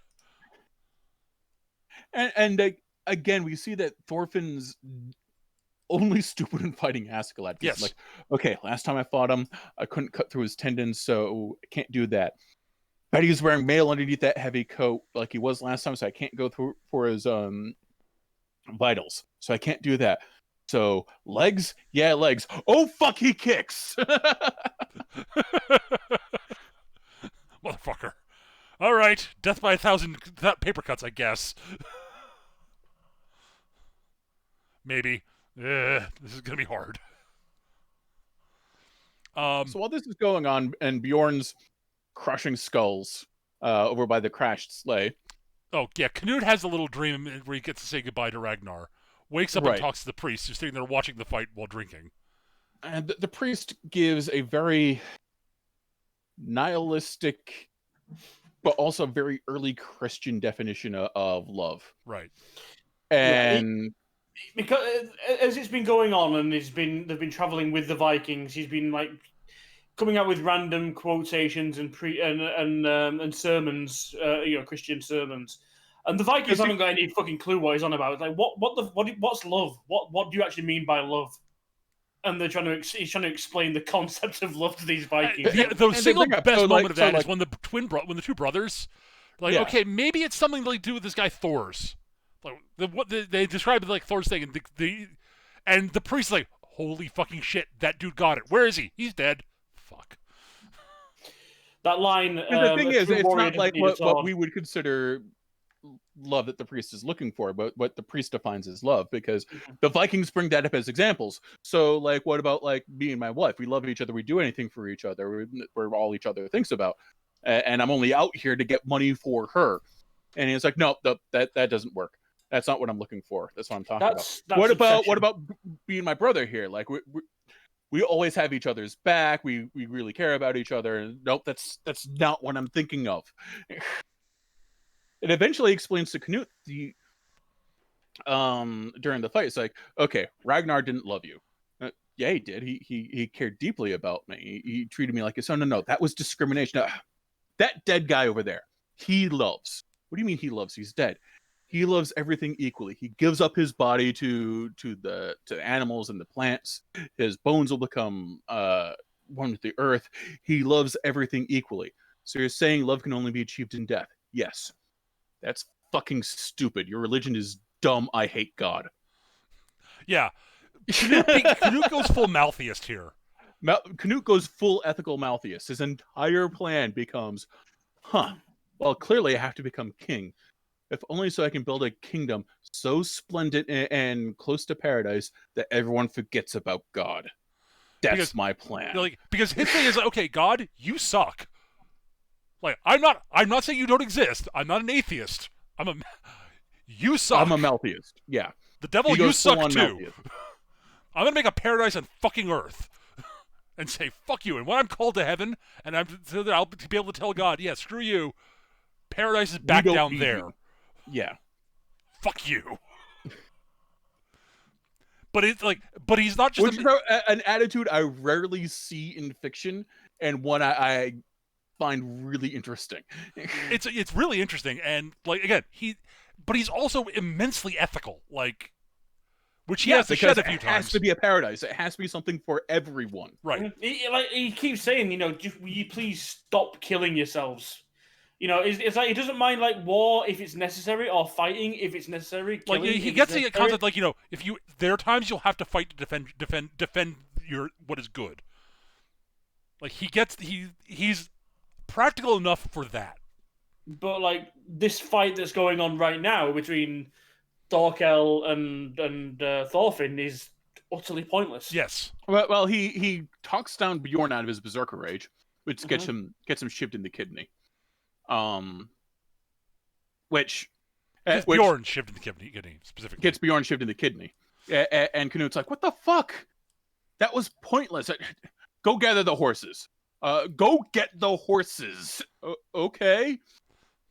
What are we doing? We're going back. Why? Because I need to go and talk to those idiots. That's what we're going to do. Well, we're going to do it now. Do it." And it's just a sudden and complete change from everything we've seen of Canute. Like he has come into his own. He walks into the middle of the duel between Thorfinn and Thorkel and goes, "Guys, this is stupid. Your duel is over. I need you guys to come with me." I mean, when you say into the middle of the duel, there's a fair bit of distance between them at the moment since Thorkel just got punted over the tree line. No, he doesn't show up until after that. It doesn't. He shows up after the fight's actually over. Thorkel finds him and tells him about his dad. And Thorfinn manages to take out Thorkel's eye after a pep talk as to how to handle things and some on-the-sly help from Askeladd. Yeah. Thorfinn actually wins the fight. And Thorkel's people are about to kill him, which is when Canute shows up and says, "No, guys, stop." I think it's this fight, there's the great scene where it's like Askeladd is telling a kid, "You're going to lose this fight." He's absolutely annihilating you. He says, "No, I'm okay." And like raises his arms to raise his knives, and one arm is just dislocated at the elbow. And it's just this fucking floppy just stuff. flopping around. Like, yeah, what? But yeah, Canute basically shows up and says, Askeladd is working for me." And Askeladd's like, "Yep, that's actually correct. And you can too." "What do you mean?" "Well, you just lost the duel." Yeah, well, we're just gonna kill this kid, boss." "No, you're not gonna kill that kid, because fuck, I lost the duel." So I guess we're hanging out with Canute now. Yeah, that's the whole thing. It's like, Well, Canute explains what he's going to do, which is, I'm going to go take my dad off the throne because he can't be allowed to keep ruling. Well, I mean, the thing with it is, it's like the main problem with it is obviously, Thorfinn has got Thorkel's eye, and at that point, that's when the soldiers interrupt the duel and pin Thorfinn down, and they're like, "Oh, what are you doing? You don't kill the captain." And Thorkel is pissed because they've just ruined the duel. Right. Yep. And he's completely like, you've humiliated me, you've shamed me. I've got to take this on the chin. I fucking lost because of you. And then like, okay, fine. At the very least, okay, I lost the duel. We've done that, and now I've got to give the prince away. I can't take him and use him to ransom to his father and get what I want. And Canute's like, "You do realize I have no value to my father as a hostage, right? Why? Why? Because he sent me here to die." And Thorkel's like, "Oh fuck, that makes sense." So yeah, and then so he's like, "But tell you what, I'm going to take the fight to my father. Do you want to join me?" And Thorkel's like, "Wait, do you mean if I join you, I get to fight the king?" "Yep." "Okay, that sounds good." "All right, Why I'll did go. You say so?" "I'll go with you. Sure, I'll be your man. But if you ever do anything I think it's too soft, I'll kill you." And Canute's like, "Yeah, fine." And Thorkel's like, And the other thing is that you see Thorkel looking into Canute's eyes, and Canute has this look in his eyes. He's like, "Oh crap! Last time I saw that was in Thor's eyes." Yeah, he's another one of these warriors who know how to fight without a sword. Fuck. And here's the thing, like, Thorkel clearly wants to follow someone worth following. He doesn't want to be the leader despite leading 500 men completely dedicated to him. He doesn't care about leading. He just wants to fight and have someone point him to good fights. I also do love the fact that he actually also says during his little conversation, that the one thing he actually regrets is he didn't go with Thor's to Iceland. Yes. He's like, Thor's knew something I didn't, and I could have gone with him and learned about that. To be fair, though, as I've been reading the wiki, one phrase keeps coming up. The only thing that will kill Thorkel is too much peace. Thorkel in Iceland would not have lasted a month. Probably not, but it depends. We don't know for a fact. It depends. With Thor's there to be an influence, he might have. But back to my original point about Thorkel, like he clearly just he doesn't care about being a leader despite being a good leader. He wants someone worth following, someone to look up to. And Canute just wandered in the middle of a hostile camp and took control without bothering to try. And he's like, you might be worth following. Sure, I will follow you until you're not worth it anymore. Yep. Following that, there's a great scene where they do actually catch up to the king's army, and they find the Jomsvikings actually just in battle formation, ready for them. And they walk out and say, "Okay, so do we attack? That's clearly a battle formation. Are we going to war with the Jomsvikings?" And Canute's like, "I'll take care of it. I'll take care of this." Walks up and says, "So, Floki, you're not planning on taking the Jomsvikings to war against a member of the royal family, right? Are you?" Because you're clearly out here for war for some reason. Is this how you greet royal members of royalty? We got some inaccurate information. We thought there was an enemy army coming up behind us, and we thought Thorkel was coming up behind us. It turns out he was. Hi guys, but we didn't realize it was you. And he's like, okay, well, and Canute's like, okay, well, I'll tell you what. If you let us pass, we'll head on to my father's camp. If you could send somebody ahead to let him know, and please make sure the information is accurate. It's like, oh! By the way, Canute after his turn is fantastic. Yes. He really is. And like he gets to the camp, and his first job for Thorkel is like, okay, Thorkel, you're quite personable. People seem to like you, despite the fact that you keep switching sides on a whim. So you're popular with the warriors. I'd like you to go to the tavern, have a chat, get to know people, and see who would be possibly sympathetic to our cause. And Thorkel's like, wait, so you want me to go get drunk with a bunch of warriors and try to convince them to follow me? Yeah, let's go do that anyway. So now you're getting paid. Awesome. Are you paying for it? As long as you invite the other war chiefs, yes. Okay. Sweet. I like this job. All while you can see Askeladd going, yeah, I definitely hitched my. I definitely picked the right person to hitch my ride to it right now. Yep. So yeah, Askeladd and Thorfinn have one final duel. Not before we find out just how bad Bjorn's kidney stab was. Yeah, he's dying. He's dying. So he has a duel with Askeladd because he knows he can't take Askeladd without mushrooms. So he's not bringing mushrooms. And Askeladd doesn't quite finish him right and is clearly like upset that he didn't missed the he's got that, oh god, I missed the vials, I'm so sorry. I'm sorry, I'll put you down. And they have a brief chat where Bjorn's like, dude, all I ever wanted to do was to be your friend. You're the smartest, greatest guy I've ever met, and I've known since the beginning how much you hate Danes and Vikings, but I just wanted to be your friend. And it's a really touching moment where Askeladd's, dude, you were my only friend. Yep. And then the quote duel with Thorfinn happens, which is Askeladd plays him like a fucking harp.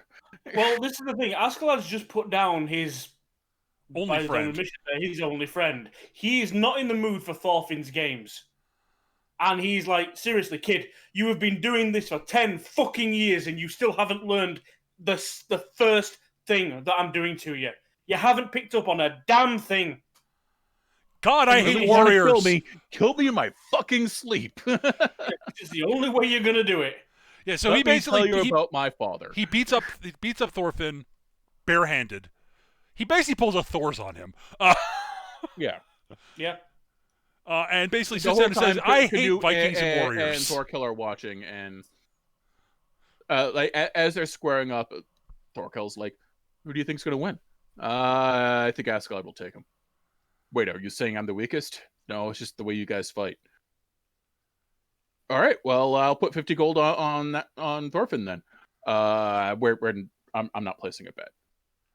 As the fight goes on, Thorkill's like, this wasn't a duel. This is a fucking beating. All right. Yeah, Thorkill's like, oh man, Askeladd knows the kid way too well. Yeah, never mind. But yeah, Askeladd basically explains his whole backstory. And so including like the bits of how he grew up and how he murdered his father. Because his dad was a piece of work. Murdered his father and framed one of his legitimate brothers for it. Yeah, one of his half brothers. Yeah. Yeah. He's quite literally a Welsh bastard. Yep. In that Wales is known for, at the time Wales was known for slave labor, and his father apparently was known around the Danish. Oh dear. Gesundheit. Sorry about that. Hang on. There's always a second one. There we go. Gesundheit. Yes, thank you. So yeah, his father was known around the Danish courts for sleeping around a lot. Himself on his slave. He was known to have, rumored to have many children. Only 3 of them were actually he gave a name to. He quite regularly used to like getting his slaves pregnant, just because he could. And Askeladd was one of those. Yep. And it's the typical thing. At the time, his mother was his favorite slave until she got a little bit too old and a little bit too sick, and he put her out in the stable. Because that'll help. Yeah. But yeah, so Askeladd goes through all this and, explains this whole thing and, why he hates warriors and all this stuff and, the Danes and, and how he's basically just been looking for somebody to be worth a goddamn. And, the other impression I get is that he saw very briefly in Thor's the man he was hired to kill, like, crap, that was a dude. This is a real dude I could have actually, if this man had ambition and I hadn't been hired to kill him.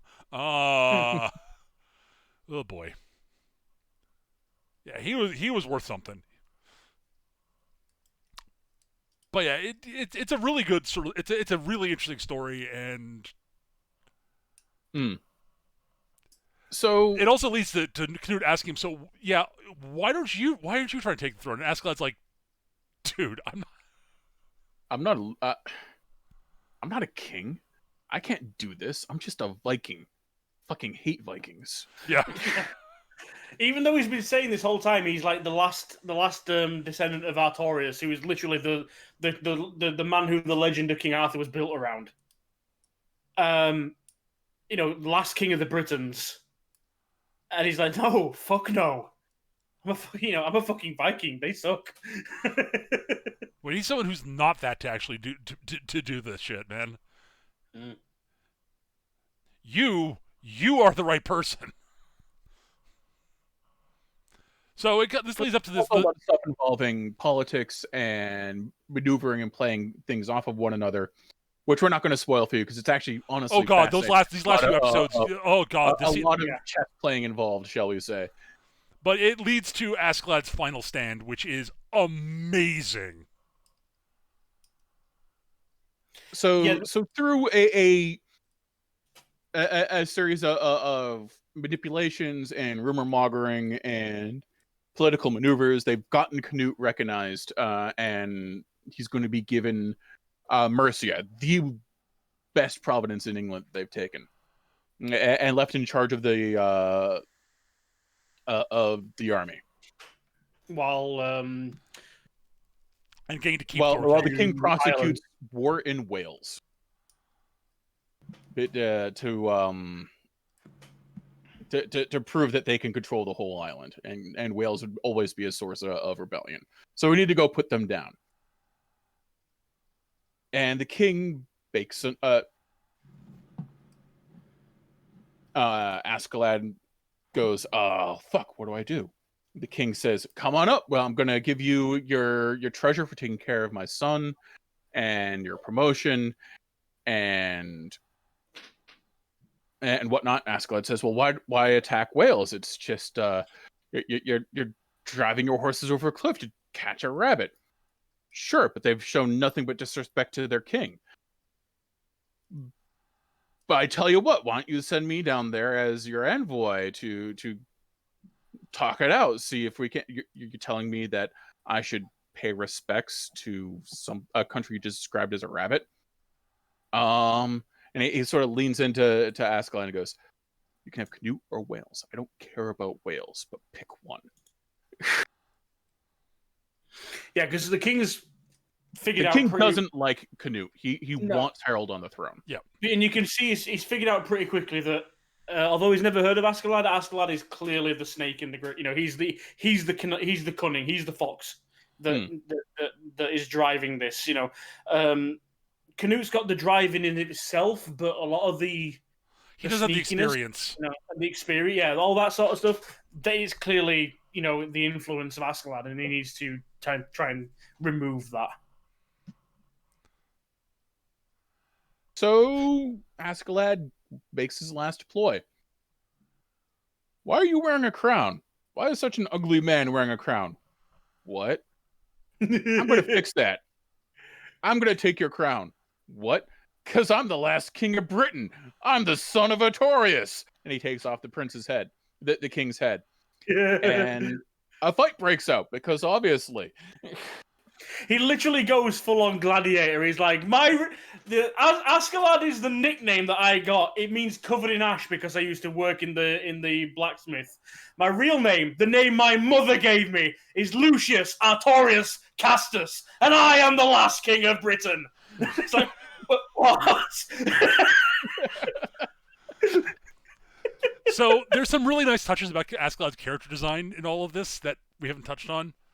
The Roman-style breastplate that he wears, the fact that he wields a lengthened gladius as his sword, which is interestingly enough decorated with Norse dragons. Yep. It's a really great. That sword tells you everything you need to know about Askeladd. Yes, if you know how to look for it. Yeah, it is this brilliant blend of you know, Roman and Norse imagery. It's the same with his breastplate Askeladd too. Does have a goatee. He keeps his hair military short. Yep. Which no one else in the show does. Right. Like a Roman legionnaire. Yep. And when he's in court, when he's dressed up, he's wearing a toga over his more traditional Nordic tunics. Mm-hmm. So it's some great character design. It's amazing. So yeah, he so the you know, the king's bodyguards attack him, and he proceeds to start cutting them down in a quote mad rage, end quote. Canute I love Thorkill basically very quickly as to what's going on. Thorkill basically, "Oh God, he's gone mad. That's a damn shame." And Canute's like, no, he just figured out a way to save both me and Wales. Yeah. And Thorkill's like, "What?" Yeah, just sit back, let him make a show of it. Then I'll send you in to put him down because he can't survive this, and he knows it. And the best thing about that is Thorkill's like, to hell with that. Like, the first time Thorkill has ever turned down a fight is like, no, if we're going to do it that way, then a wild dog should be put down by its own master. And it's like, fuck, he's you right. know what? You're right. I'm the one that needs to do it. So as he's sitting there gloating over Floki, who's just basically beaten in the ground with his sword hilt. Oh, that was beautiful. Yes. He's got a clash, like a sword clash with Floki, and he just rears back and starts hammering down on the sword and pushing him back with all his strength. He's like, "Who are you, Floki? I'm the king of the Britons. Kneel, Floki, kneel!" Pushing him down to the floor. Yeah, Askeladd is terrifying when he's actually like trying. Yeah. That one scene is amazing.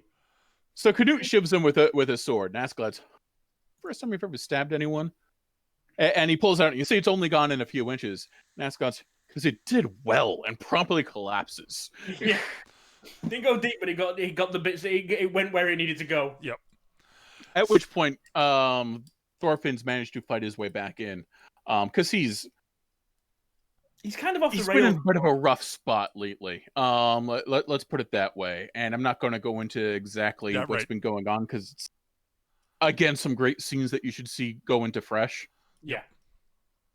And he and Thorfinn he and Askeladd have a last few minutes, which I'm not going to spoil. Yep. And Floki is like, all right, so what we need to do now is, Floki, shut up. I'm sorry, my prince. Who's prince here? Who's the commander of the military now? Who's commander of the English armies now? Canute picks up the crown, puts it on, and proceeds to give a speech about how we don't have time for Wales anymore. There's going to be a rebellion with my father dead. We need to put it down. Everyone get your shit together. Because we're going to be fighting in England for a while now. We'll have to leave Wales alone.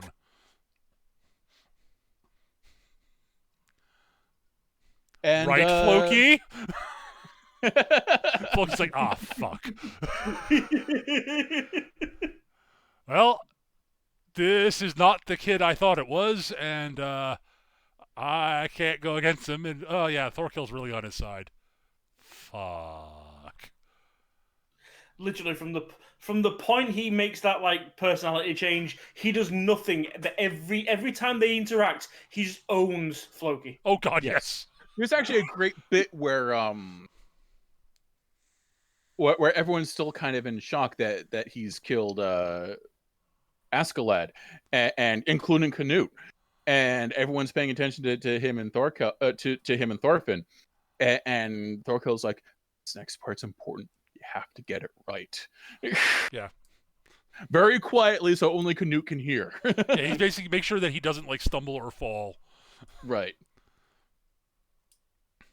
Yeah, Thorfinn basically, in a bit of a rage, tries to attack Canute. Canute's like, dude, and they restrain him. And Canute's like, no, don't kill him. I understand why. I understand, and Thorfinn's a dear friend, and I'm so sorry it had to be this way. I totally understand if you can't bring yourself to work for me anymore. I get it. Like, you are free to go do what you need to do, except kill me. That's not happening. You can't kill me. I'm sorry.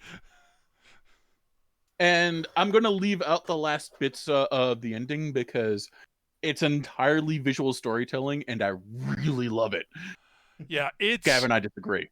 We can fight about it. It's not that I disagree. It wouldn't have been my personal choice. I think it was a little bit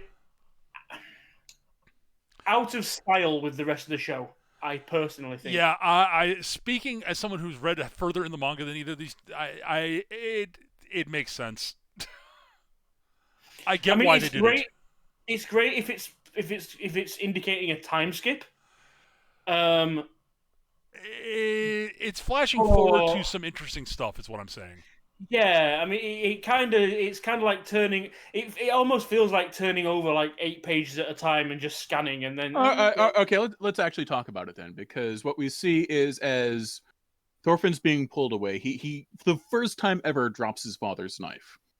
And we see the events of the show flash over the blade as it falls, until it hits the ground, and it starts giving us a montage of scenes yet to come. And what I really like about this is it indicates a clear break in Thorfinn's life from the little monster he was to the man he has the potential to become. Yep. All of this because he comes to the realization that as much as he hated Askeladd is very much a second father to him, and he loved him as such, even if he could never admit it to anyone, including himself. Yep. And I really like you get all of that through the falling of the images flashing in the falling knife's blade, and the quick flash forward of stuff to come. And I really like that, and I really like how it tells you all of that shit. Yeah, that's the thing. The old life passing by and the dropping of the blade, I get. I just didn't get the really rushed feeling of the flash forwards.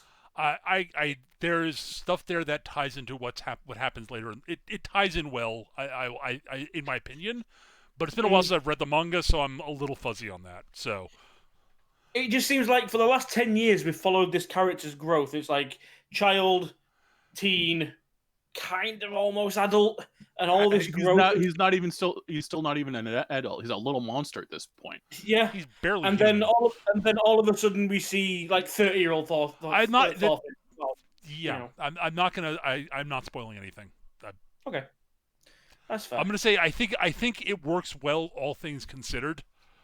This is the thing. My only experience is what I've seen in these. Yeah, I know, and that's also my only experience is the show, and like it so clearly indicates a clean break from the future that he had before Askeladd's death to one where he's actually managed to come to grips with things and grow as a person. Yeah, and that clear break, I really. Yeah, I like. Basically, I'm also a sucker for visual storytelling. Yeah. So. I will say I do think it does I think it part also does somewhat hinge how well the ending works. How it will hinge so much on whether or not it does get a second season on the anime. I think it will work better once you can go on to the next episode later. Yeah. Sure. But I think it works. I think it works fine as is. I don't think it's necessary. I think it's a great ending as it is. But yeah, sure. More stuff, and we get to see that stuff in the flash. My point is, I think that bit will work better when there's more after it. Is what I'm saying. I think it works well as is, but it will be better afterward with when it actually ties into other stuff. Is what I'm saying. Cool. Okay. Then I look forward to another season. Should we get one? Who knows? Studio Wix, not Madhouse. If it was Madhouse, I'd never see another season. Looking at you, No Game, No Life. Still haven't forgiven you fuckers. They made a movie. That was a prequel. Yeah. At any rate, so that's Vinland Saga. We should go into our final thoughts, I guess. But yeah, I mean, so long story short, I think we all like the show. Yeah. So I guess Gav, then me, then Eric, yeah. Yeah, I mean, this is the thing. I really, really did enjoy the show. It's really dense, really packed in, but it's paced really well. There's a good chunk of drama and really touching moments throughout the show. But then you've got this huge these huge comedic moments as well at the same time of all this horrendous violence going on. Yeah.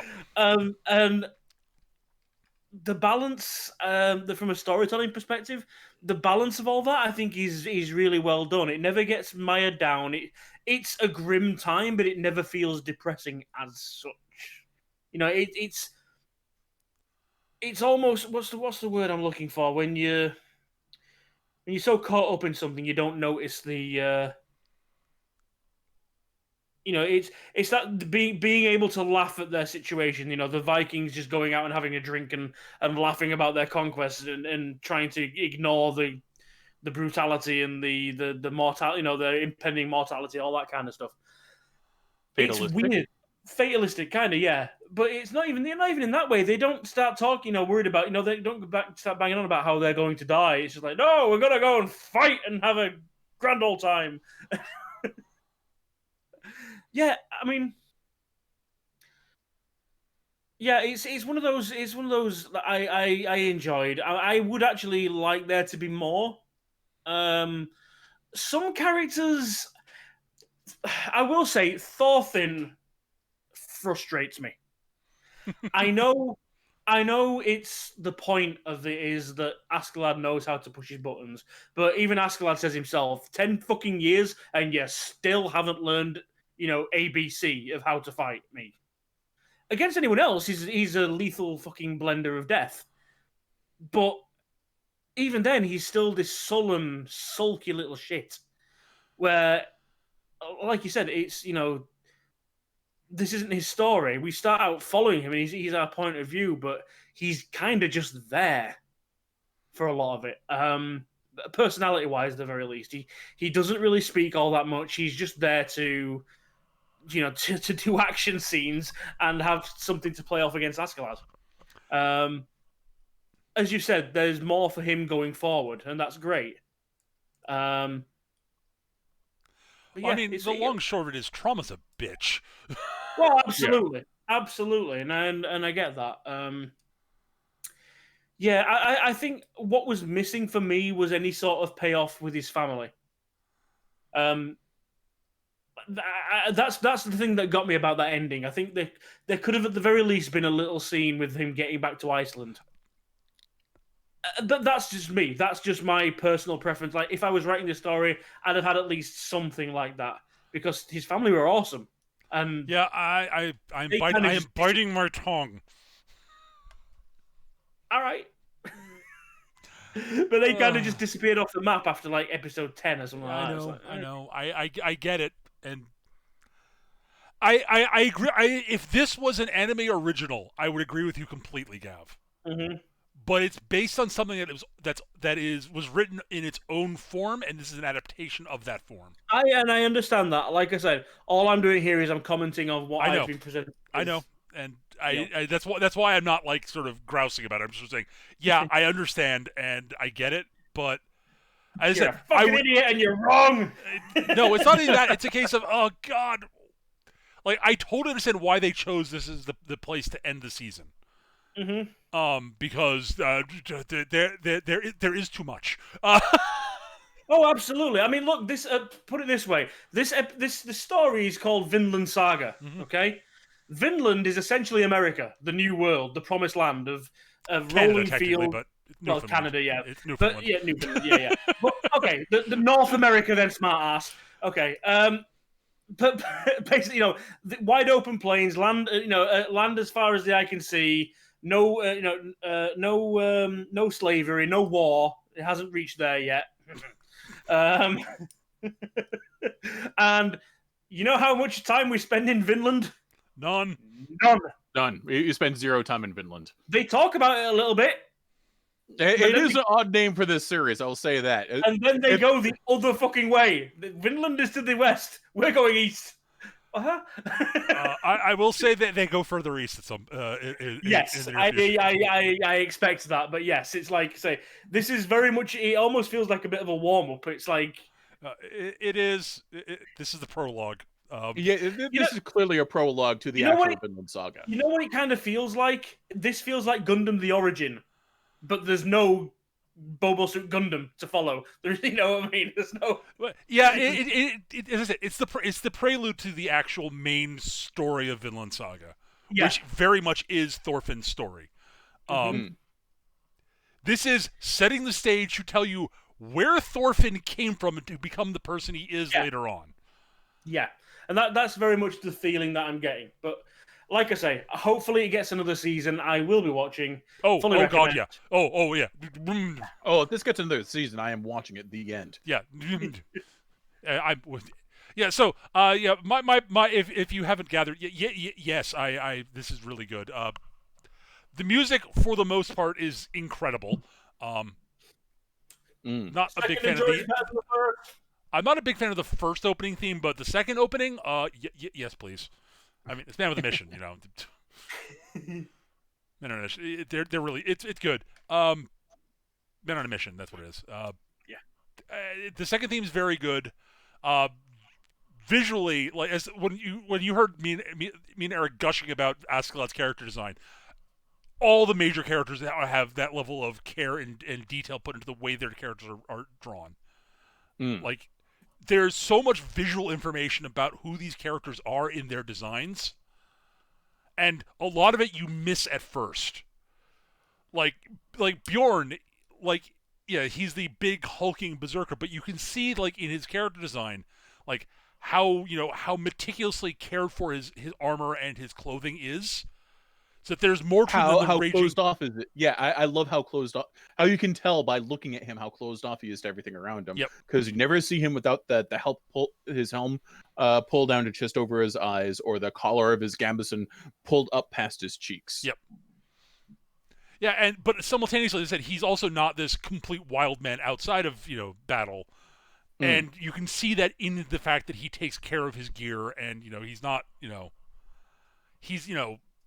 he's meticulous on top of everything else, which I think is really neat. Like, again, like, there's character after character where you can see all these little details about, like, who they actually are, and they are more than they appear at first. Mm-hmm. Everyone's fleshed out and has a personality. All the major characters, yeah. And there's most of the major characters have a lot more to them than they seem like they do at first. Like, from Askeladd to... even Thorfinn has more to him than it looks like there is for a lot of it. The run, where even when he's in Rage Beast mode, Thorkel is another brilliant example of that. Canute, dear Lord Canute. Yeah. Like, even after after his coming of age, like, there is more to him than, like, you think. Like, there's, like, oh, he's this cold ethical Malthius. But, like, there's, like, layers to him beneath that also. Like, he's pragmatic, but he actually, like, there's genuine care for the people around him there too. He's a fascinating character. Yeah, it's just so much about the way the characters are designed and written, and it's a lot of fun. And as Gab pointed out, they do not shy away from the brutality of the age. And they make it. They do not shy away from how rough life is for the common folk,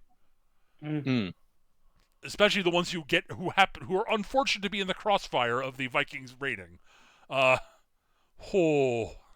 Yeah, that winter village was rough. Yeah. So yeah, it is it is, the violence is brutal. Let's be honest. But it is appropriately so, I think, given what their story, what this sort of story they're telling is. But it's good. It is real good. I recommend highly. It's good. Eric? Good. So I love this show. I love this show unequivocally. This is one of the best shows I've seen in a long time. I'd agree with you. The characters are like Peter, no one gets it. Like, even like the throwaway side characters have more depth in them than you see in, like, half the other shows of whatever medium you're watching it. Like, the two Schmucko brothers in Askeladd's band, like, they are a throwaway whatever. Here are a couple guys in Askeladd's party that you can so you can get to, because they can't all be faceless, and they have more development in them than I've seen in an entire season of lesser shows.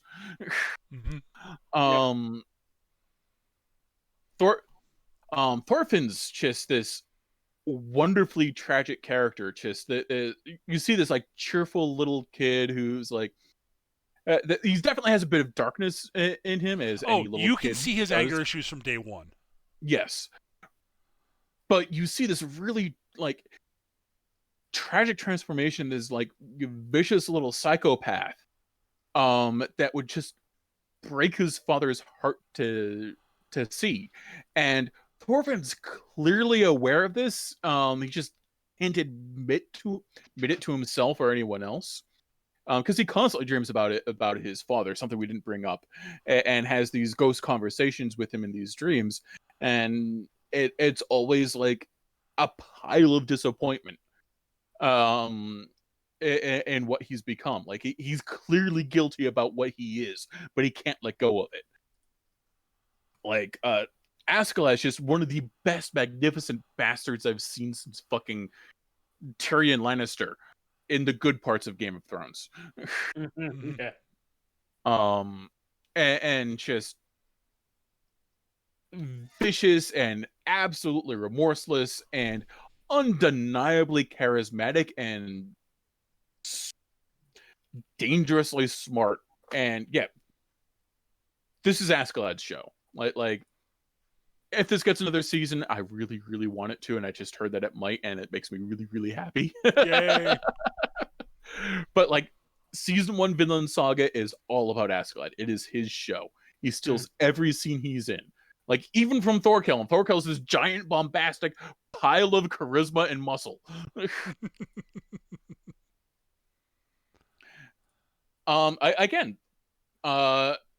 Thorkel is the like classic bombastic blood knight archetype, but we see over and over again he's probably the most perceptive person that we in the show.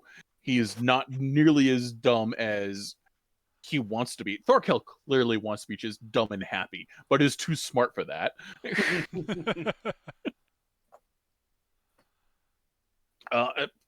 Prince Canute, like, you want to hate him in his meek phase, but you can't really. And as you learn more about him, you start to see exactly where he's coming from. And then he has his apotheosis, becomes one of the just an amazing character. And there is nothing I dislike about the show. It's beautifully animated. The fight scenes are amazing. Yeah. They're exceedingly well choreographed. Holy crap. They're exceedingly well choreographed. They're incredibly well drawn. And it's all done with zero over the top flash. It's all incredibly grounded, like, and brutal and just gloriously animated. Every time Thorkel shows up, you know there's going to be a fight, and you know it's going to be gorgeous. Things have not been broken in too long. Things have remained intact for too long. Let's send Thorkel in. Yes. And yeah, no, I cannot sing the praises of the show enough. I have loved every minute of it. I love it more than I've seen it a second time around. It's good. Yes. You should all watch it. You should all watch it twice. Because I guarantee there is stuff that you will miss and appreciate more on the second view. Oh yeah, I totally buy that. Yeah, so I think that's a rousing yes, watch it from all of us. Pretty much. Yeah, so good show, great show, lots of fun. We heartily recommend it. It's one of the best shows we've covered. I would definitely say. Yeah, it's up there. Yeah. So, Gav, have you chosen what your next choice is, or are we gonna have to wait a bit? No, I think I've made my mind up. I was kind of umming and ahhing. I've mentioned to you guys what I think we were going to do, and the fact that I found out is getting a sequel very shortly means it's pretty much cemented what we're going to be doing. So we are going back to a show we've actually watched last year when it was coming out. Back to the days of Tokusatsu. We are going to be watching Gridman, or rather SSSS Gridman. Too many S's, Gridman. Yeah, so the three of us watched it as it was airing while we're doing another show for the podcast. We're going to do it for the podcast now, so we're going to rewatch it and do it for the podcast. Yes. So that's the next show we're doing is SSSS Gridman. Yes. I actually had to count that on my fingers. So the name of the show is Too Many S's Gridman, just letting you know that. So yes, Gridman will be next. And that's going to do it for this episode, guys. Thank you so much for watching. If you are watching us on YouTube, thank you for listening. We hope you enjoyed it. Please throw us a like and a subscribe. That way you know when new episodes come out. Yeah, that's going to do it for this week. We record the show live once we finish the series on twitch.tv/MechaGM. But yeah, that's once we finish watching the show. We don't do an episode when we haven't finished watching a show. So yeah, we aim to do it roughly once a month. Depends on how quickly we get through it and how long the show is. For like 12 episode shows like Gridman, it'll probably be a week or it'll probably be 2 to 3 weeks, not a full month. Yeah, something like that. But yeah, that's gonna do it. Thanks everybody. Hope you enjoyed it, and we'll see you next time. Bye. Bye. Bye.